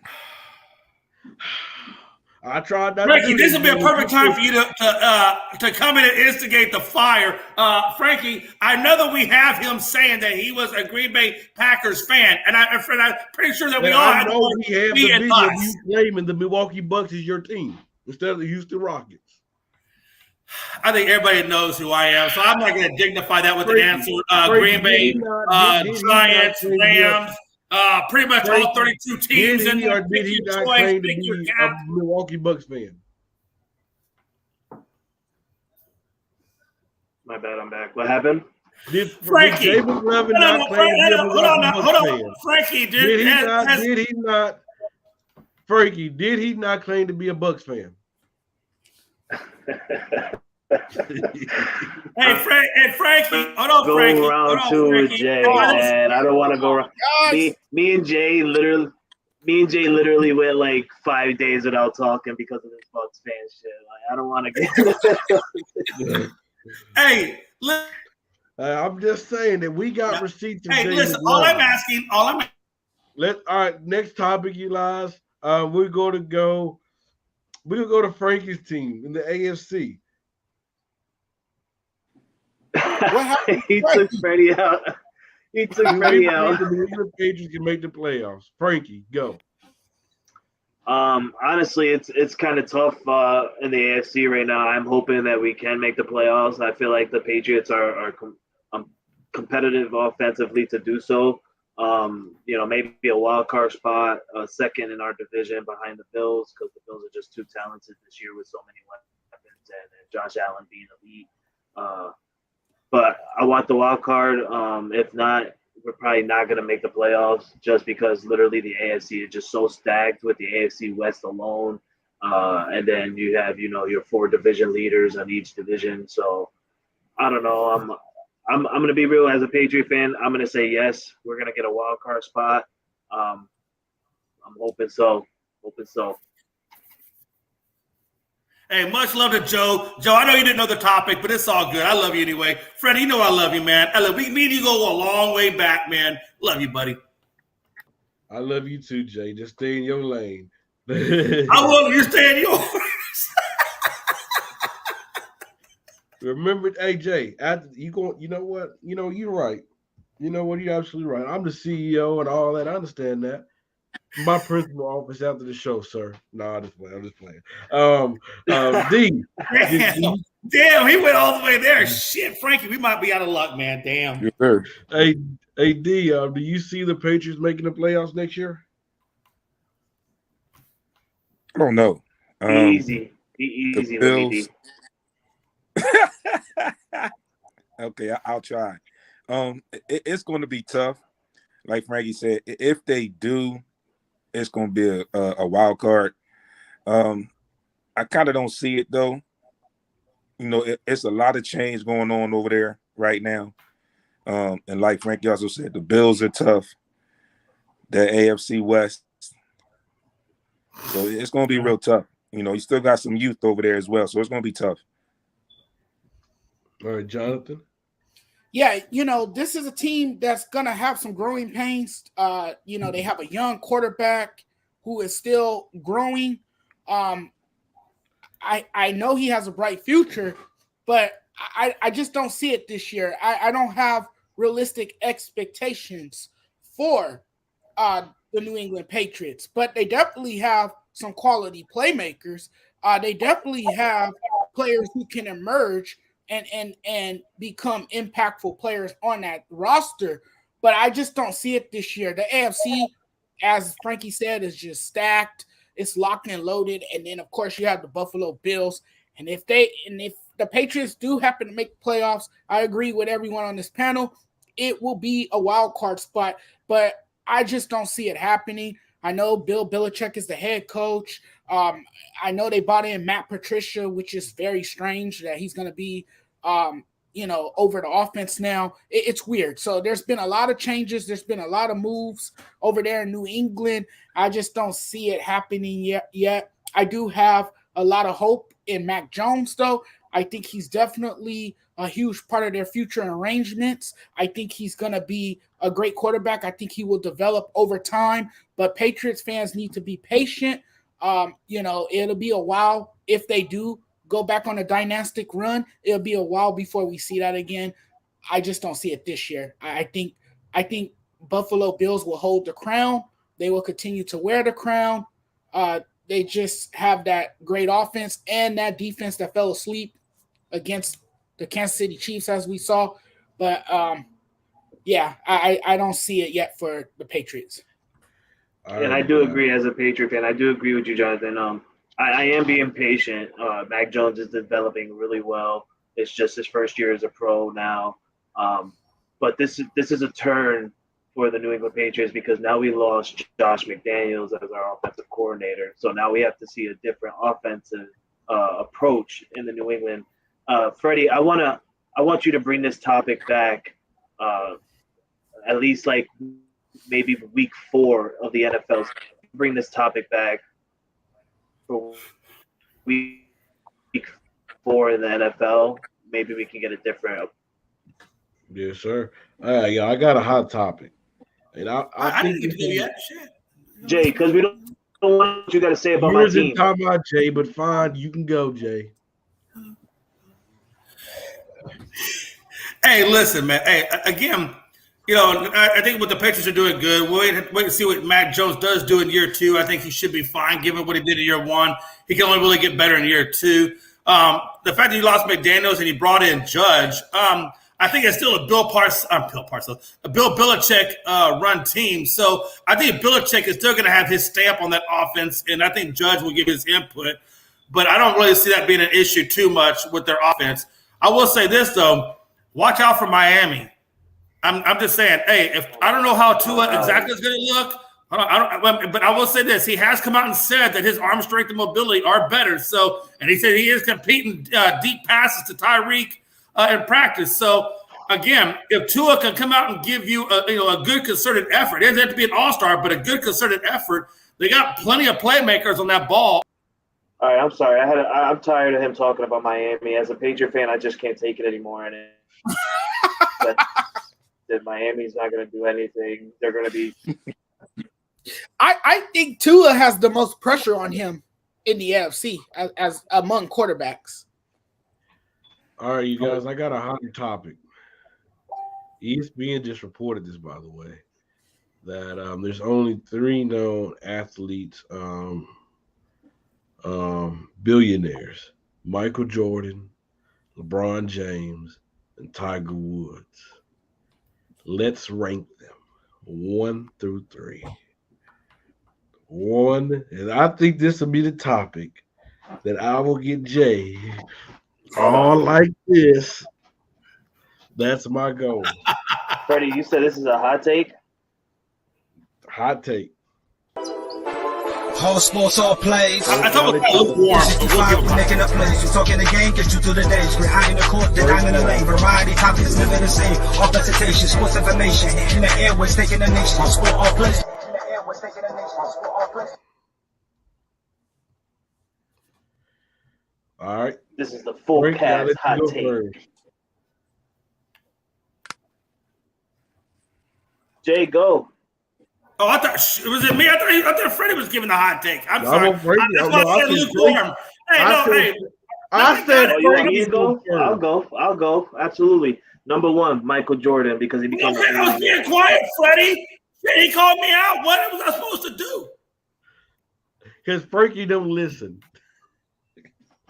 I don't. Man, But before I was big. rudely Yeah, I was in interrupted by my Jay corner. McLovin. Oh my god. Okay, as I was rudely interrupted for a second time by Jay McLovin, my number one is going to be Michael Jordan. He did it in the '90s.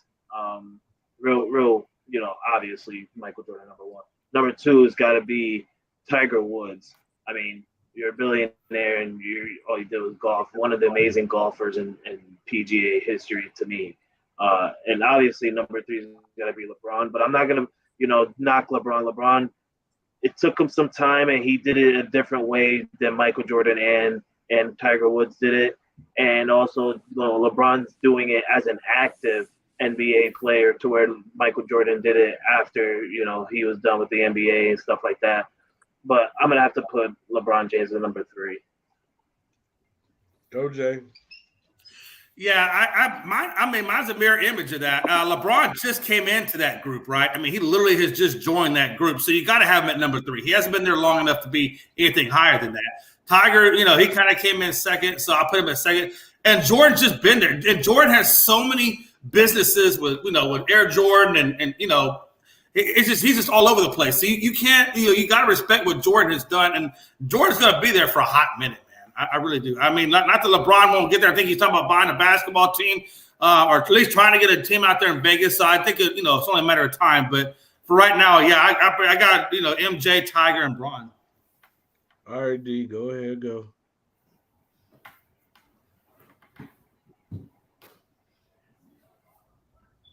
D, you there?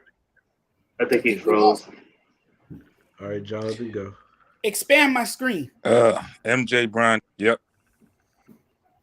He said expand his screen. Make my wait, screen. D's back. You see these shoes behind Can me? you hear me? You see these shoes behind me? Yeah, I can see him. That tells you everything you need to know. Yeah. Michael Jordan's number one, right? He's changed the sneaker game. He has been a huge part of the sneaker culture. He's done a great job as a businessman. Not so much running a basketball team, but with the shoes behind me, he's definitely number one. He's been there a long time. He did it in the 90s. And then at number two, I got Tiger Woods. Tiger Woods has established himself as a billionaire, done a great job with endorsement deals, as well as Jordan. And then number three, of course, LeBron, the new kid on the block now with billions of dollars in his pocket. Amazing how these guys have come a long way to, earn their billions of dollars. It's incredible. I really thought you were broadcasting from Foot Locker and not your house. I thought you were at Foot Locker for a second. And I bet Excuse me, sir. I see some Nike. Jonathan Mathis, when he's wearing any one of those pairs of shoes, I guarantee you it's not raining and he's not going through a water puddle. I'm just saying. Heck no. I'm just saying, Right. Michael Jordan is watching, and you pointed at his shoes, but you got some Nikes back there as well. You're a trader. Well, All right, D. Wow. Give us your rating, bro.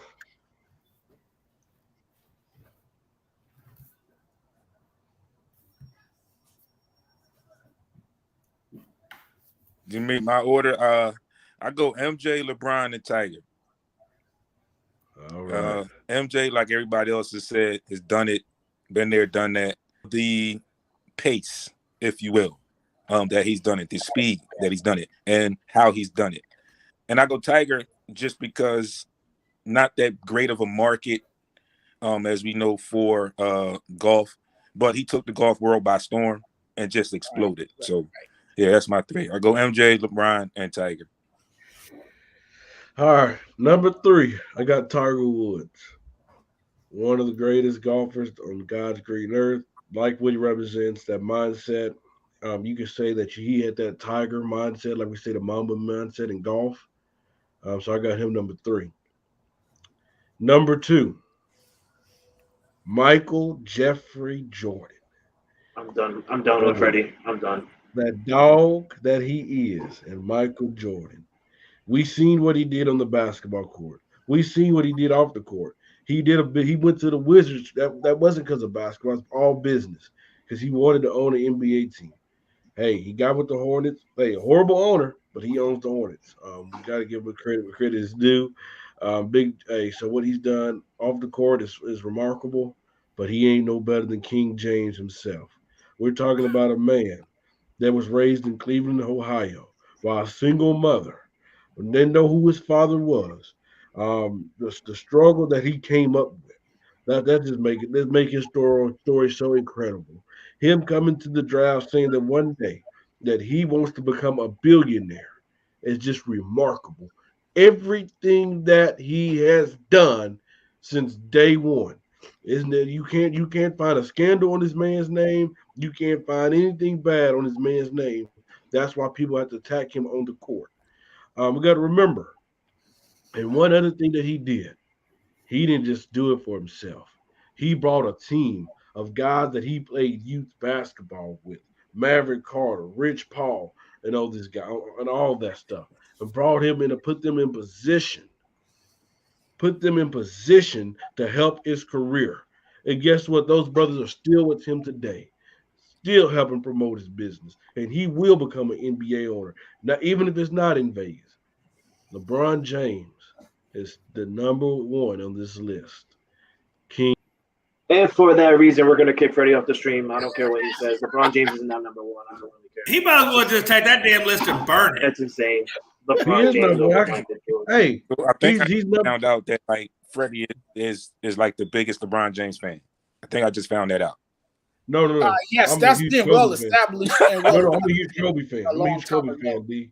But I'm just saying, bro, like just what he had Oh, to now go wait a through. minute. Now, What no, he had that's to go not through. true. Look, he's a piece. Look, LeBron is a better on the court. God, I just wish you would stick to one narrative. Freddie, One narrative. How did this It's one conversation turn narrative. into a LeBron conversation? This Because he's a part of the list, Jonathan. This You got to went from remember. who's the top Listen, billionaire Jonathan. to a Listen, LeBron let me explain. conversation. Listen, LeBron is better on the court and off the court than Jordan. We got it's nothing Hell wrong with no. that. Hell no. There's No, nothing wrong with The only knock on Jordan is his God, poor, no. his I can't even poor- listen to that. his poor and his inability to run his basketball franchise. That's the only knock. No, on you know what the other knock is, though, Jonathan? Guess what? People always want to bring up the championships with Jordan. But let's talk about before the championship. Let's talk about before he had Scotty, how he was getting swept by teams, how he's getting beat. What the hell? by He just came to a team that was in last place. You got to give him time to build it as a rookie. Your comments are insane. Almost. This has turned into a LeBron Jordan debate. No, I'm just saying. We have Didn't that happen to LeBron as well? Narrative. Didn't that happen to LeBron as well before he went to Miami? But what I'm saying is, Jay, on the court, me and you both know LeBron is better. But Freddie, No, we LeBron don't. is better. No, we don't know that. No. Yes, we do know that. No. And we know that he's done better things off the court than Jordan as well. Oh my God. Are you freaking? Have Jordan built a school and put it back in his hometown? No, but Jordan did build a jail cell. Well, see, that was my only criticism. That was my only criticism about Michael Jordan throughout his career is that he's never got involved enough off the court. You know, he was never the guy. Oh, Jay, I got your bluff, sir. He was never that guy that interacted. When I listen to you speak, I just cringe because it makes no sense. It makes no sense. So one man built a school to help empower youth and get empowering their career to elevate. Oh, wait a minute now. Wait now. Are we talking about the player? I mean, come on now. You're talking about philanthropy. No. Okay, so LeBron is a better philanthropist. He's a better philanthropist than Jordan. Okay, I'll give you that. No, that's not a part of a better businessman. The topic is about him becoming a billionaire, the top 3 billionaires, and I'm telling you why LeBron is number one. He's more active in the community. Just put it that way. Than what Michael Jordan was. That's all it is. But that's still the fact that Michael Jordan's a better. Did you see that LeBron just put a health center in Cleveland, Ohio? So, and it's a lot more public figures doing the same thing, Freddie. But they're not billionaires. Oh my I'm sorry, God. guys. Hey, I just succeeded. I got Jay all frustrated, got him out on the screen. That's all I wanted to do. That's all I wanted to do, Jay, and I passed. And every time I get Jay upset, get him red over there. Get him red. He's Well, ready. I'm not ready. It's just it amazes me that you don't know. I mean, look, LeBron just made it into the billionaire club. Just made it. Right. And now you're trying to tell me that he's all of a sudden better than Jordan, who was basically He the made it quicker grandfather than of those Jordan. three Because he billionaires. built He made the it quicker school, than Jordan. because he Jordan built did the all this stuff hospital. after Well, you know what? basketball. I guess I should tell LeBron. I should tell Jordan, hey, Jordan, man, I need you to take the extra money that you have over him, go build a school, just so we can say that you're better. I mean, come on. It's just ridiculous. Jay, LeBron did this quicker too. You got to remember this, bro. LeBron, I mean, Jordan could have done it at any given point. But he didn't, though. He put his money He there. didn't, though. He waited till he retired.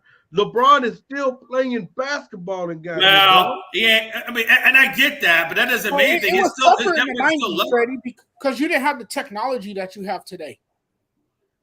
But it don't matter, Jonathan. It's still happening, bro. We have to elevate with time, you guys. Stop staying. Oh, by the way, you should recognize that Michael Jordan is $300 million away from $2 billion.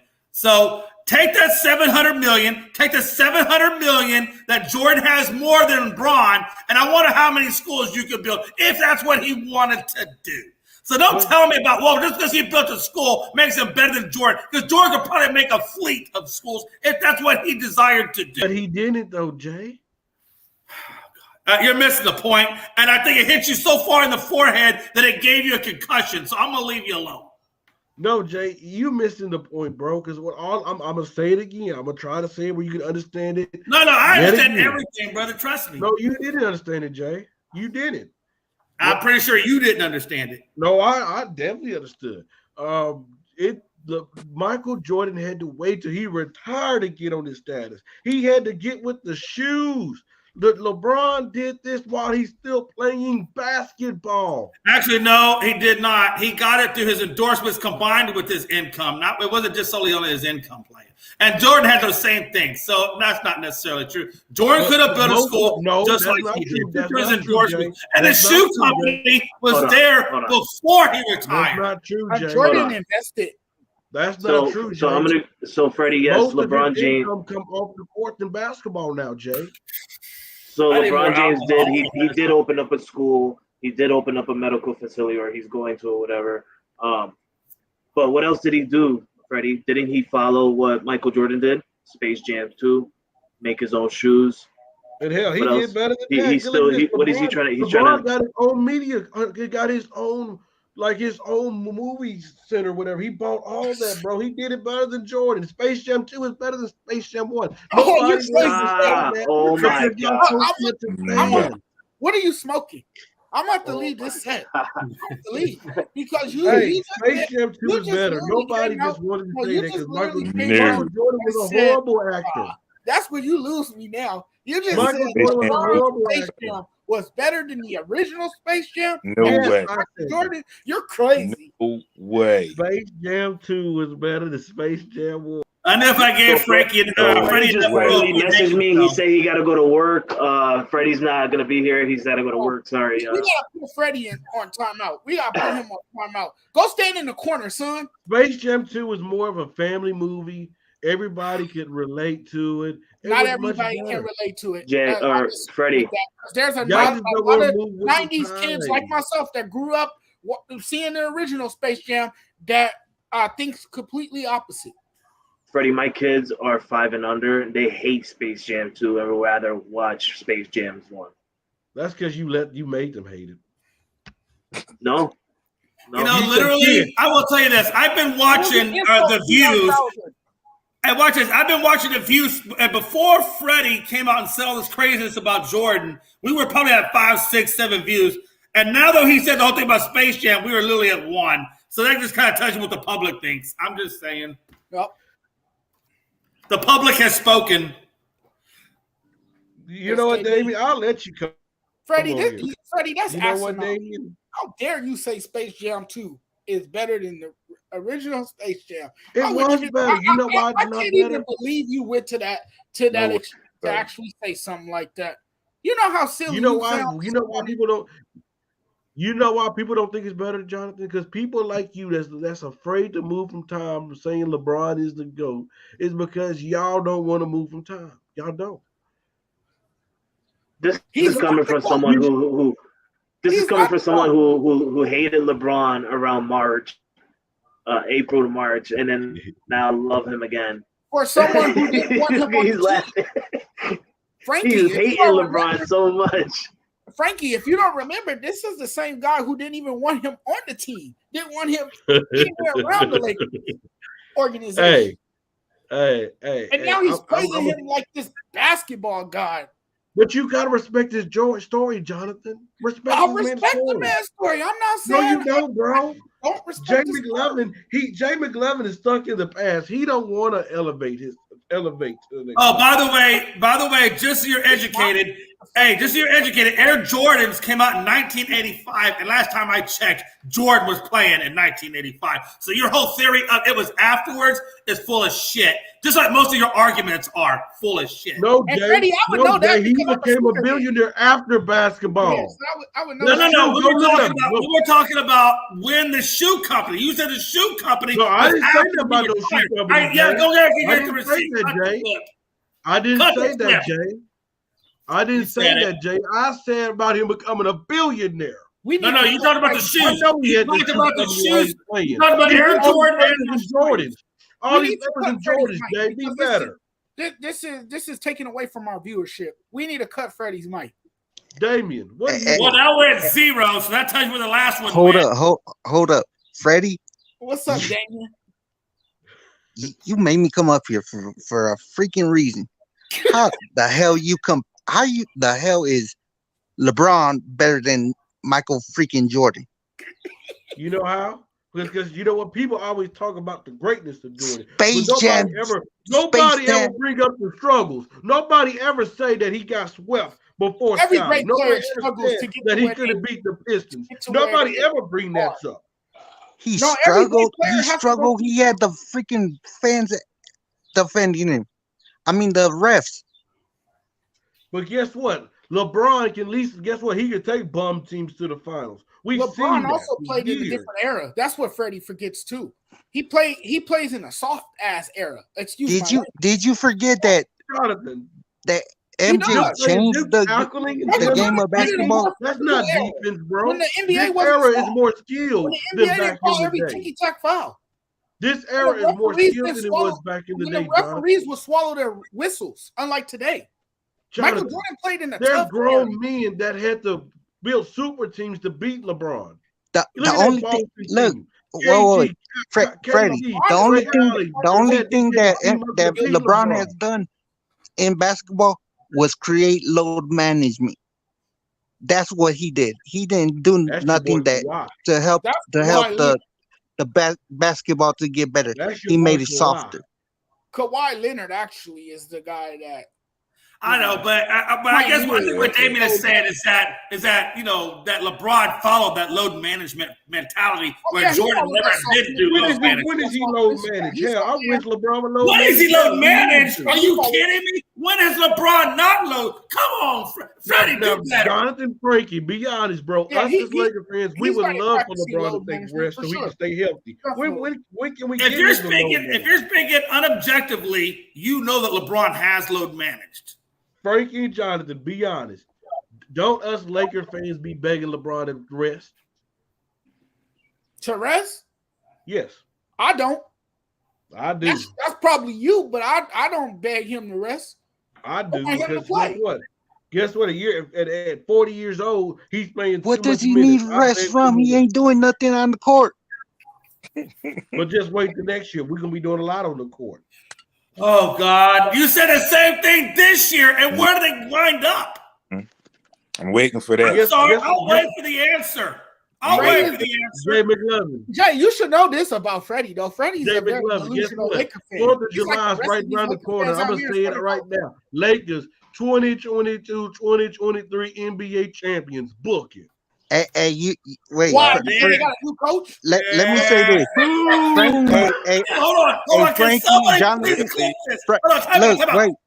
Hold on, time out. Wait, I want wait, everybody to clip this. We got to clip this because I guarantee you, when next year comes, Freddie's going to deny that he ever said that. But I want Jonathan Mathis, I want Frankie C, So, I want Sports Rap D, and I want Damon to all be here when I call Freddie on this bullshit. Y'all better be sticking the hell up and what saying Freddie did say does he think that I'm a witness Rasheed's to going to be on standby? Does he think Rasheed Wallace Hey. is going to be on standby?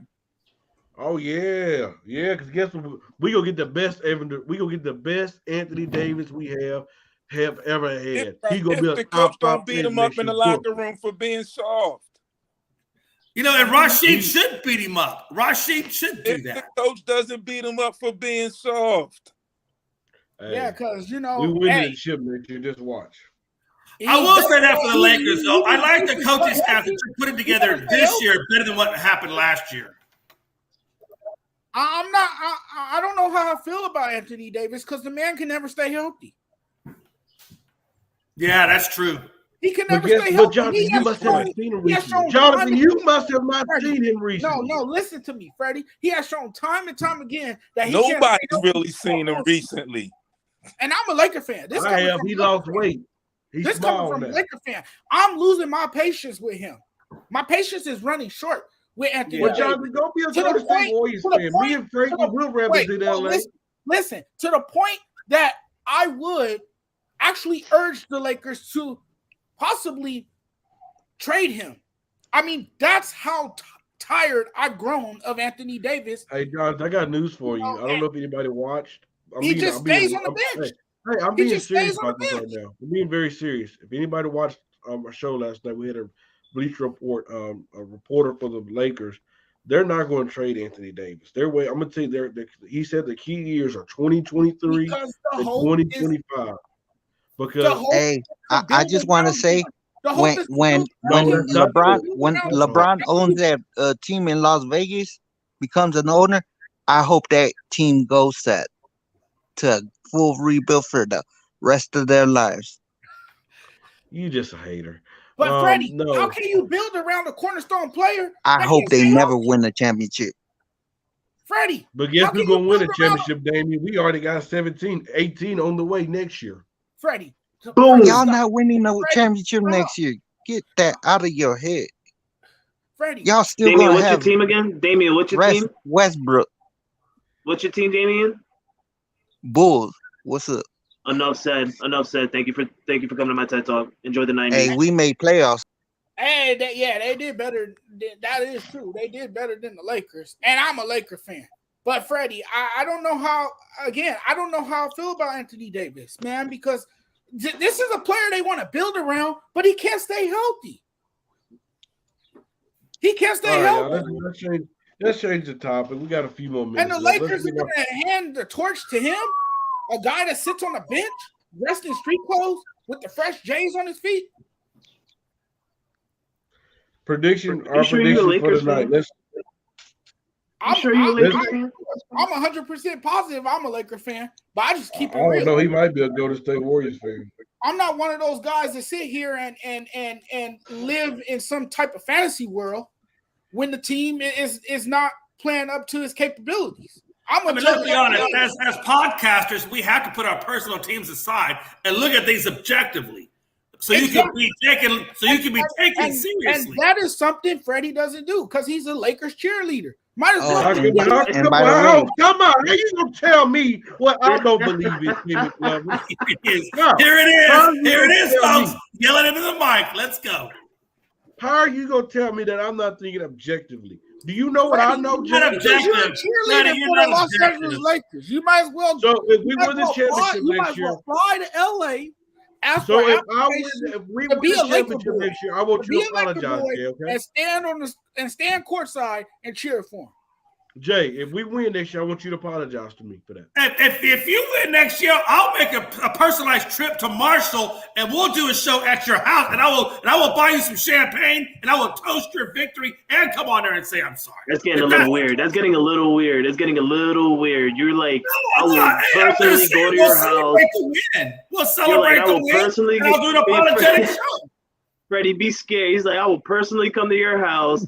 I will get a bottle of champagne, and we will go on a podcast together in your house. I will be a little scared. That's not scary. That's just having a party. What the hell? Calm down, Watson. Calm down. Hey, listen, Trubisky.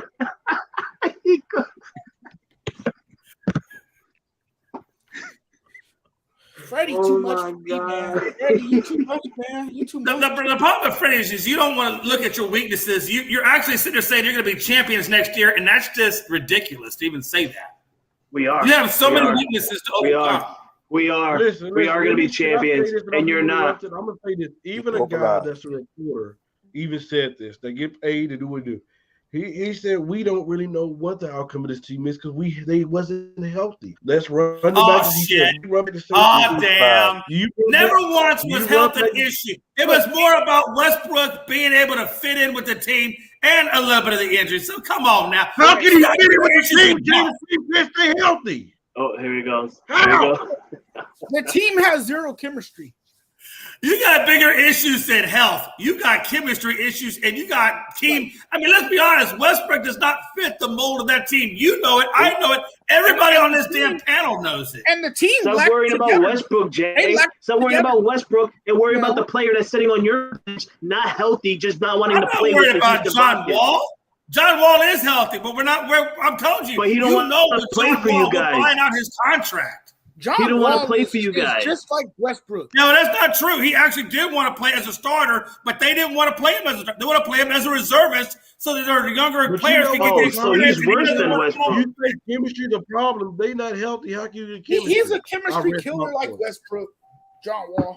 Hey, you guys, this is another great episode of ASAP in the morning. I want to thank everybody for coming on. Wait, one more thing.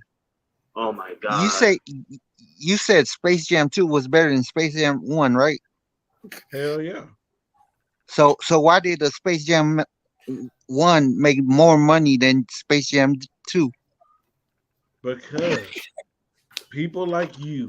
Oh, Jay, it hurts when a fact slap you in the face.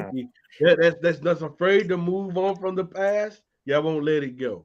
That's why. But like I said, this is another great. Hey, listen, nothing it wasn't let go. You just underperformed against the original version, and you don't like the facts when they hit you in the face. I mean, look, I know it hurts. It hurts, but you gotta take that L, baby. Want to thank. And you know what? The original House Party movie, the original House Party movies, is still gonna be better than the new one that's about to come out with LeBron. They made a new House Party? Yeah, they are. But there's nothing like the original. I like the classic one. See, that's the problem. Stop having that predetermined mindset until you watch it. It might be. Stop trying to compare it to the first one. It might be good. Like a lot of people. Space Jam 2 was trash. Come on now. All these new. It won't be good if Kid and Play ain't in it. There ain't no point in watching it because they were the stars of that movie. Well, everybody, until next time, we thank you guys for coming on. We appreciate your dedication. Until next time, we are out. Jay, I succeeded. I had you all like this, brother, and that's all I wanted to see. Hey, I wanted to see you yelling at that microphone, so we're good. Peace out, everyone. Peace out. Before we go, Jonathan, thanks for coming on the show. Damien, you as well, man. Whole sports all plays. Whole sports all plays. 365, we making up plays. You talking the game, get you to the days. We're high in the court, the dime in the lane. Variety topics, living the same. All presentation, sports information.